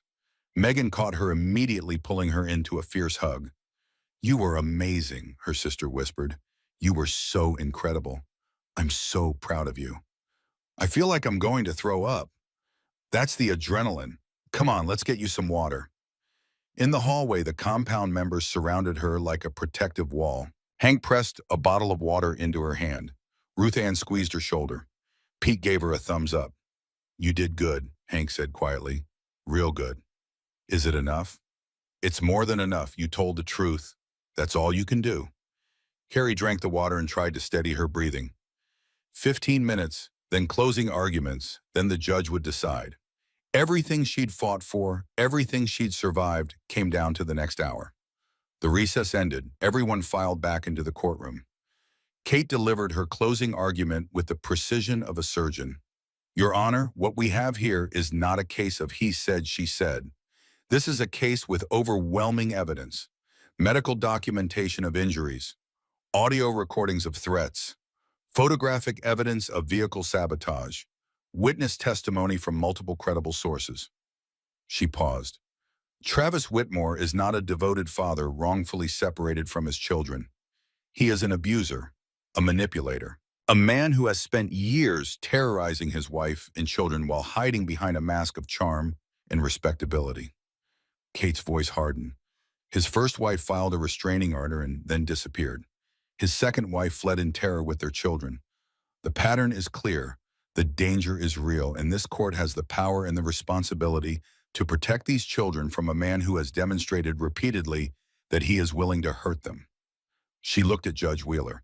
I'm asking you to grant full custody to Carolyn Whitmore, to suspend Travis Whitmore's parental rights pending criminal investigation, and to issue a permanent restraining order that will keep this family safe. She sat down. Henderson rose. His closing was polished, practiced. He painted a picture of a loving father driven to desperation by a mentally unstable wife who'd stolen his children.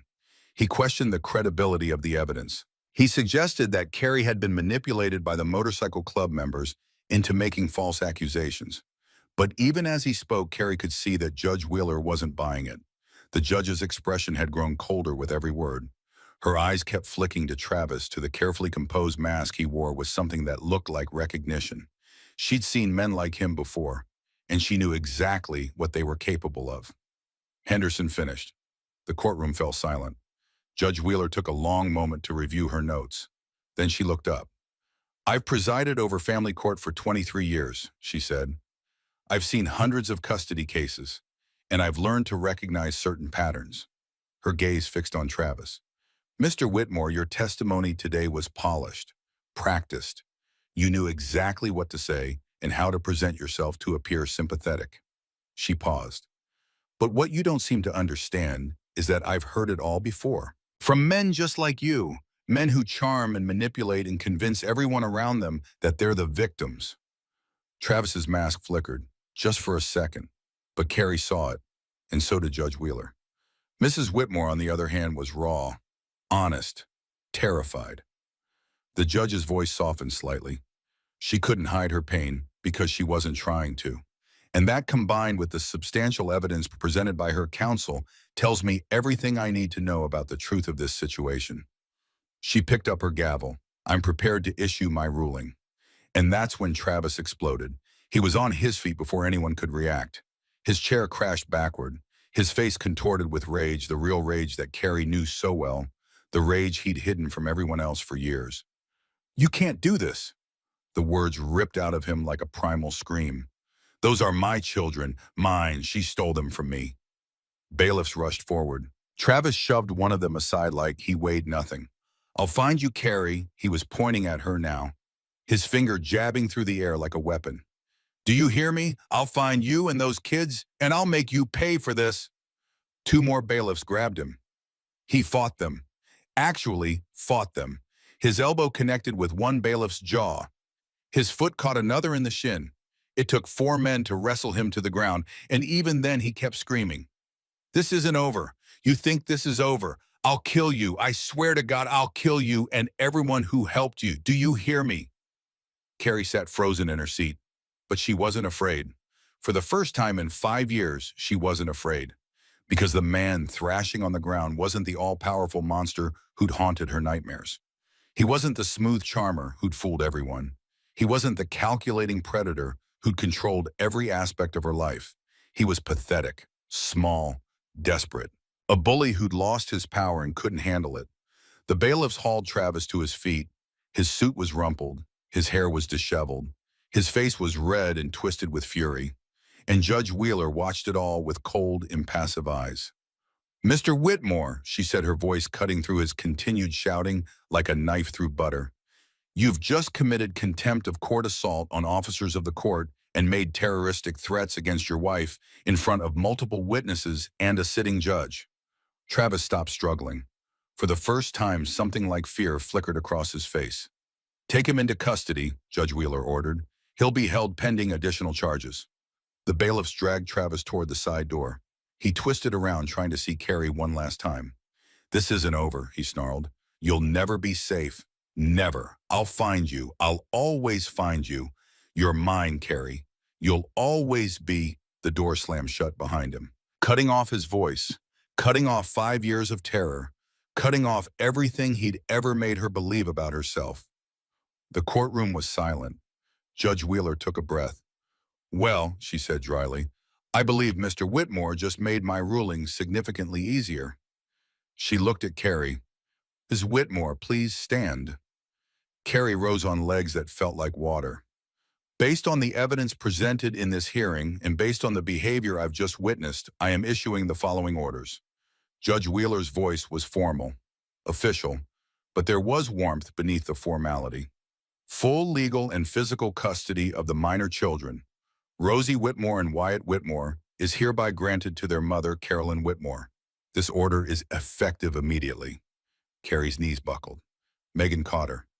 "Travis Whitmore's parental rights are hereby suspended pending the outcome of criminal proceedings. He is prohibited from any contact with the children or their mother. Any violation of this order will result in immediate arrest and additional charges." The gavel came down. "Furthermore, I am referring this case to the District Attorney's Office for Criminal Investigation. The evidence presented today, combined with Mr. Whitmore's behavior in this courtroom, suggests a pattern of domestic violence that warrants serious scrutiny." Judge Wheeler looked at Carrie directly. "Mrs. Whitmore, you showed tremendous courage today, both in leaving an abusive situation and in facing your abuser in this courtroom. I hope you find the peace and safety you and your children deserve." She stood. "Court is adjourned." Carrie couldn't move, couldn't breathe, couldn't process what had just happened. She'd won, actually won. Full custody, suspended parental rights, criminal investigation. Everything she'd been too afraid to hope for.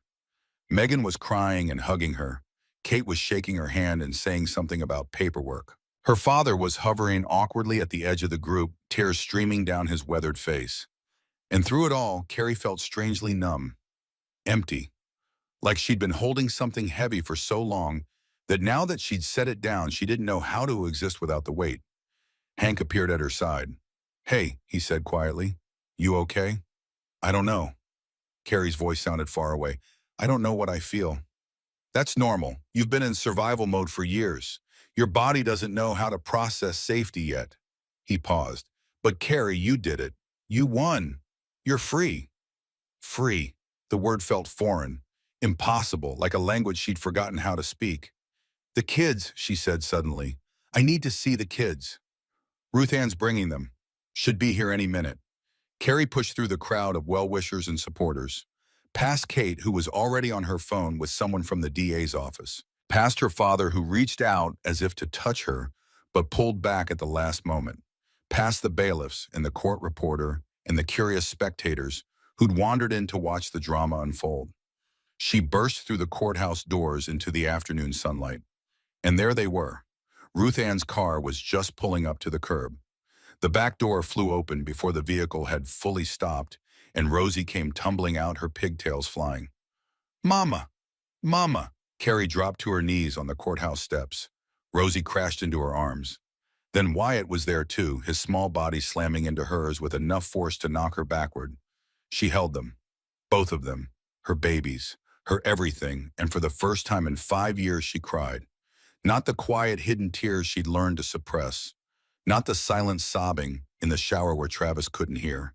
Real tears, loud tears, ugly, gasping, world-shaking tears that came from somewhere so deep she'd forgotten it existed.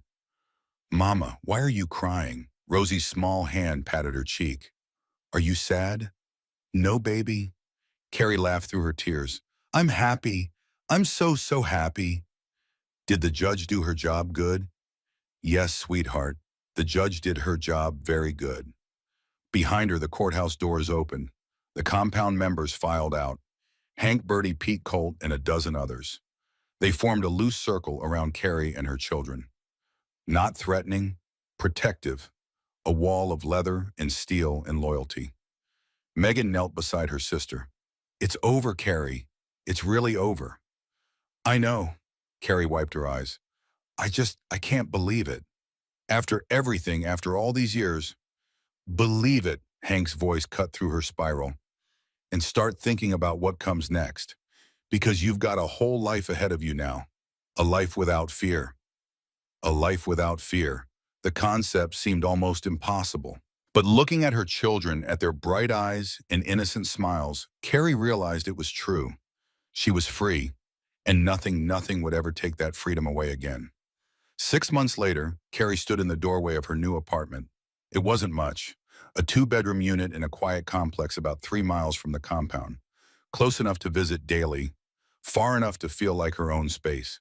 The furniture was secondhand, donated by compound members and purchased from thrift stores. The walls needed painting. The carpet had seen better days. But it was hers, all hers. And that made it the most beautiful place she'd ever lived. "Mama, look what I made." Rosie came running from the kitchen, clutching a piece of paper covered in crayon scribbles. At 4 years old now, she was all energy and opinions and fierce determination. "It's our family," Rosie announced, holding up the drawing. "See, there's you and me and Wyatt and Uncle Hank and Aunt Bertie and Uncle Pete and us." The drawing showed a cluster of stick figures, some with wild hair, some with what appeared to be leather vests. A motorcycle was sketched in the corner. A big yellow sun smiled down from the top of the page. "It's beautiful, baby."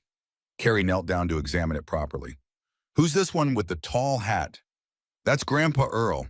He's learning to be a grandpa, remember? He's not very good yet, but he's trying." Carrie smiled. Her father had kept his word. He'd provided resources without trying to take control. He'd testified at Travis's criminal trial. He'd shown up every Sunday for dinner at the compound, awkward and uncertain, but determined to rebuild something he had broken a decade ago. He wasn't forgiven. Not yet. Maybe not ever. But he was trying, and for now, that was enough. "Mama," Wyatt came skidding into the room. "Pete says I can help him fix the motorcycle tomorrow. He says I'm his best assistant." "Did he now?" "Uh-huh. And Hank said if I'm good, maybe someday he'll teach me to ride." "Someday," Carrie emphasized. "When you're much older."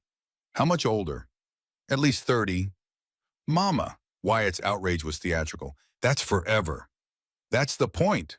A knock at the door interrupted the negotiations. Carrie checked the peephole. Old habits died hard and saw Hank standing on the welcome mat holding a bottle of wine and two stuffed animals. She opened the door.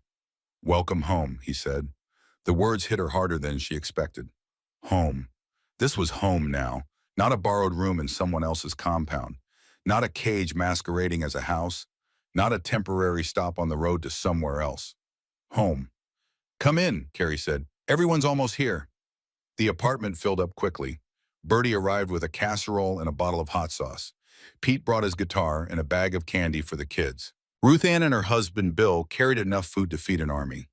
Megan came with her husband and their two kids, who immediately joined Rosie and Wyatt in some elaborate game involving blanket forts and stuffed animals. Her father arrived last, hovering in the doorway until Carrie nodded him inside. "I brought pie," he said awkwardly, holding up a slightly lopsided apple crumble. "I made it myself, first time. It might be terrible." "I'm sure it's fine, Dad." The words slipped out before she could stop it. Dad. She hadn't called him that in 10 years. Earl's eyes went glassy. "Thank you," he managed, "for letting me be here, for letting me try." "Don't thank me yet. You still have a lot of trying left to do." "I know," he nodded. "I know I do." But he was smiling, and so was she. The evening unfolded in a blur of noise and warmth and the easy chaos of too many people in a small space. Pete played guitar while Bertie sang off-key on purpose. Ruth Ann organized the food with the efficiency of a general commanding troops. The kids ran in circles until they crashed in a pile of blankets and pillows, exhausted by joy. Megan sat beside Carrie on the second-hand couch, their shoulders touching. "Remember when we were kids," Megan said. "When we used to dream about what our lives would look like when we grew up." "I remember." "Did you ever imagine this?" Carrie looked around the room, at the compound members who'd become family, at her children sleeping peacefully in a home where no one would ever hurt them, at her father awkwardly trying to help Ruth Ann with dishes, at Hank sitting on the floor teaching one of Megan's kids how to make shadow puppets. "No," she admitted. "I never imagined anything like this." "Better than you dreamed," Carrie smiled. "Different, but yeah, better." Later, after the guests had gone and the kids were tucked into their beds, Carrie stood on her small balcony and looked out at the Arizona sky. The stars were brilliant tonight, scattered across the darkness like promises. She thought about everything that had led her here. The years of abuse, the terror, the pain, the moment she'd hit rock bottom in a roadside diner, desperate enough to beg a stranger for scraps. She thought about Hank's kindness, the compound's protection, the justice system that had finally done its job, and she thought about Travis. He was in prison now. The criminal trial had been brief. He'd alienated his own lawyer with his outbursts, and the evidence was overwhelming. Assault, stalking, criminal threats, evidence, tampering. He'd received 12 years. 12 years before he could hurt anyone else. The FBI investigation into his first wife was ongoing. They'd found evidence, fragments of bone, traces of blood, on property Travis had once owned. A formal identification was pending. Carrie tried not to think about what that meant, about how close she'd come to the same fate. But sometimes late at night the thoughts crept in anyway. What if she hadn't left when she did? What if the car hadn't broken down near that diner? What if Hank had been like everyone else, a 48th person who looked away? The door behind her slid open. "Hey." Hank stepped onto the balcony, 2 cups of coffee in his hands. "Thought you might want this." "Thanks." She took the cup, letting the warmth seep into her fingers. "You didn't have to stay and help clean up." "Didn't have to. Wanted to." He leaned against the railing beside her. "Big night, first dinner party in your own place. I keep waiting to wake up, for all of this to disappear." "It won't. This is real, Carrie. You built this. You earned this." She shook her head. "I didn't build anything. You did. The compound did. Kate and Megan and—" "Stop." Hank's voice was gentle but firm. "You want to know what we did? We opened a door, that's all. We offered help to someone who asked for it. But you're the one who walked through. You're the one who kept fighting when everything in you wanted to give up." He turned to face her. "You asked a stranger for scraps. Do you have any idea how much courage that took, how much desperation and strength and pure stubborn will?" Carrie felt tears prickling at her eyes. "I didn't feel courageous. I felt pathetic." "Those aren't mutually exclusive." Hank smiled slightly. Most of the bravest things I've ever done felt pathetic in the moment. That's what courage is, doing the thing that terrifies you anyway. Asking for help when every instinct tells you to handle it alone. Trusting strangers when trust has only ever gotten you hurt. He paused. You did all of that, Carrie. You saved yourself. We just handed you some tools. They stood in silence for a moment. The night air was cool, clean, full of possibility. What happens now? Carrie asked. Whatever you want. That's the point. For the first time in years, you get to decide. Not Travis, not fear, not survival, just you. That's terrifying. Yeah, Hank chuckled. Freedom usually is. He finished his coffee and set the cup on the railing. I should head out, let you get some sleep. But Carrie, he stopped at the door. You've always got a place with us, not because you need protecting anymore, because you're family. That doesn't have an expiration date. Thank you, she said, for everything, for feeding us that first day, for giving us shelter, for fighting for us when you had no reason to, for believing me when I barely believed myself. You don't have to thank me. I know, I'm doing it anyway. He smiled. Then you're welcome. And I'm glad Mr. Buttons was right about me. After he left, Carrie stayed on the balcony for a long time. She thought about the woman she'd been 6 months ago. Broken, terrified, so beaten down that she'd forgotten what hope felt like. That woman seemed like a stranger now. Not because the trauma had disappeared, it hadn't. The nightmares still came sometimes. The flinch response when someone moved too fast. The moments of panic when she couldn't immediately locate her children. But the fear no longer controlled her. She controlled it, and that made all the difference. She went inside, checked on the kids one last time. Rosie sprawled across her bed like a starfish, Wyatt clutching Mr. Buttons, who had somehow migrated from his sister's room and then climbed into her own bed. Tomorrow she had work, a real job at a small accounting firm downtown. Work she was good at, work that paid her bills and gave her purpose and reminded her every day that she was capable, competent, valuable. Tomorrow Megan was coming over for lunch. They were rebuilding their sisterhood, one conversation at a time, learning who they were as adults, healing the wounds that Travis had inflicted by isolating Carrie from everyone who loved her. Tomorrow her father was taking the kids to the zoo, a small step, a fragile bridge, the beginning of something that might someday resemble forgiveness. Tomorrow was full of possibilities, and for the first time in longer than she could remember, Carrie was looking forward to it. She closed her eyes and slept without nightmares. Sunday dinner at the compound had become a tradition. Every week, the extended family gathered around the long tables in the main hall. Ruth Ann cooked enough food for an army.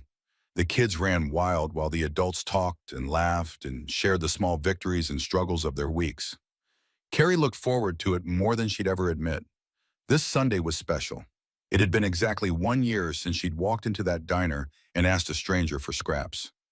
1 year since Hank had fed her children without asking for anything in return. 1 year since she'd found the courage to stop running and start rebuilding. Ruth Ann had baked a cake. Chocolate with cream cheese frosting, Rosie Ann Wyatt's favorite. A single candle stood in the center. Speech, Bertie called out. The woman of the hour has to give a speech. Carrie laughed and shook her head. I'm not good at speeches. Doesn't have to be good, just has to be true. Everyone was looking at her. Hank, Bertie, Pete, Ruth Ann Colt, and a dozen others. Megan and her family. Earl hovering at the edge of the group, but undeniably present. Her children's faces smeared with frosting, watching their mother with curious eyes. Carrie stood. A year ago, she said slowly, I walked into a diner with my kids. We hadn't eaten in days. I had no money, no plan, no hope. She paused. I saw a man who looked like someone I should be afraid of. Leather vest, tattoos, scars. Everything about him screamed danger. She looked at Hank. But I was desperate. So desperate that I did something I never thought I'd do. I asked him for his leftovers. The room was silent. And that man, that scary-looking biker, he didn't just give me his scraps. He bought us a full meal. He asked how he could help. He brought us here to this place to all of you. Carrie's voice thickened. I spent 5 years believing I was alone, that no one would help me, that I had to survive on my own because that's what people do. They look away. They pretend they don't see. She thought about what Hank had told her that first day in the diner. But you didn't look away. None of you did. You saw a woman at rock bottom, and instead of crossing to the other side of the parking lot, you stopped. You helped. You became the 48th person. Tears were streaming down her face now, but she didn't care. I don't know how to thank you for that. I don't think there are words big enough, but I want you to know. Her voice broke. I want you to know that you didn't just save my life. You showed me what family really means. Not blood, not obligation, choice, love, showing up for each other even when it's hard and messy and complicated. She looked at her children. My babies are going to grow up knowing that the world has good people in it, that kindness exists, that when you're at your lowest, someone might reach out and lift you up. She wiped her eyes. So thank you for feeding us, for sheltering us, for fighting for us, for teaching me that asking for help isn't weakness. It's the first step to everything else. She raised her glass of sweet tea. To family, the one we're born with and the one we choose. To family, on, everyone echoed. And then Rosie tugged on Carrie's sleeve. Mama, can I blow out the candle? It's not a birthday, sweetheart. I know, but I want to make a wish anyway, for our anniversary. Carrie smiled. Okay. What are you going to wish for? Rosie considered this with the gravity only a 4-year-old could muster. I'm going to wish that everyone who's feeling scared finds a diner like we did. She looked up at Carrie with enormous, serious eyes. And I'm going to wish that there's always someone like Uncle Hank who stops instead of walking past. Carrie felt her heart crack open all over again. That's a beautiful wish, baby. I know, Rosie grinned. Mr. Buttons helped me think of it. She leaned forward, took a deep breath, and blew out the candle. The room erupted in cheers. Ruth Ann started cutting the cake. The kids immediately descended into arguments about who got the biggest piece. Pete picked up his guitar and started playing something soft and warm. Carrie stepped outside. The Arizona sunset painted the sky in shades of orange and gold. The American flag snapped in the evening breeze. Somewhere in the distance, a coyote howled. She thought about the woman who'd walked into that diner a year ago. Broken, starving, terrified. She thought about the woman standing here now. Whole, nourished, free. The same person and yet completely different. She'd asked for leftovers and received a feast beyond her wildest dreams. She'd asked for help and found a family. She'd asked for safety and discovered her own strength. Not because someone gave it to her, but because she'd had the courage to reach for it, to accept it, to believe she deserved it. And she did deserve it. She finally believed that now. The door opened behind her. Rosie and Wyatt came tumbling out, faces covered in chocolate, Mr. Buttons tucked under Rosie's arm. Mama, come eat cake. Yeah, Mama, Uncle Pete's gonna play the birthday song even though it's not a birthday. Carrie laughed and scooped them both into her arms. I'm coming, babies. I'm coming. She carried them back inside, back to the noise and warmth and love, back to the family she'd found when she'd thought she had no one left. And as she sat down at the table surrounded by the people who'd chosen her, who'd fought for her, protected her, believed in her when she couldn't believe in herself, Carolyn Whitmore finally understood what it meant to be home. Not a place, not 4 walls and a roof, but these people, this love, this life she'd built from the ashes of everything she'd lost. She'd spent 5 years believing she was worthless. Now she knew the truth. She was strong, she was brave, she was worthy, and she was home.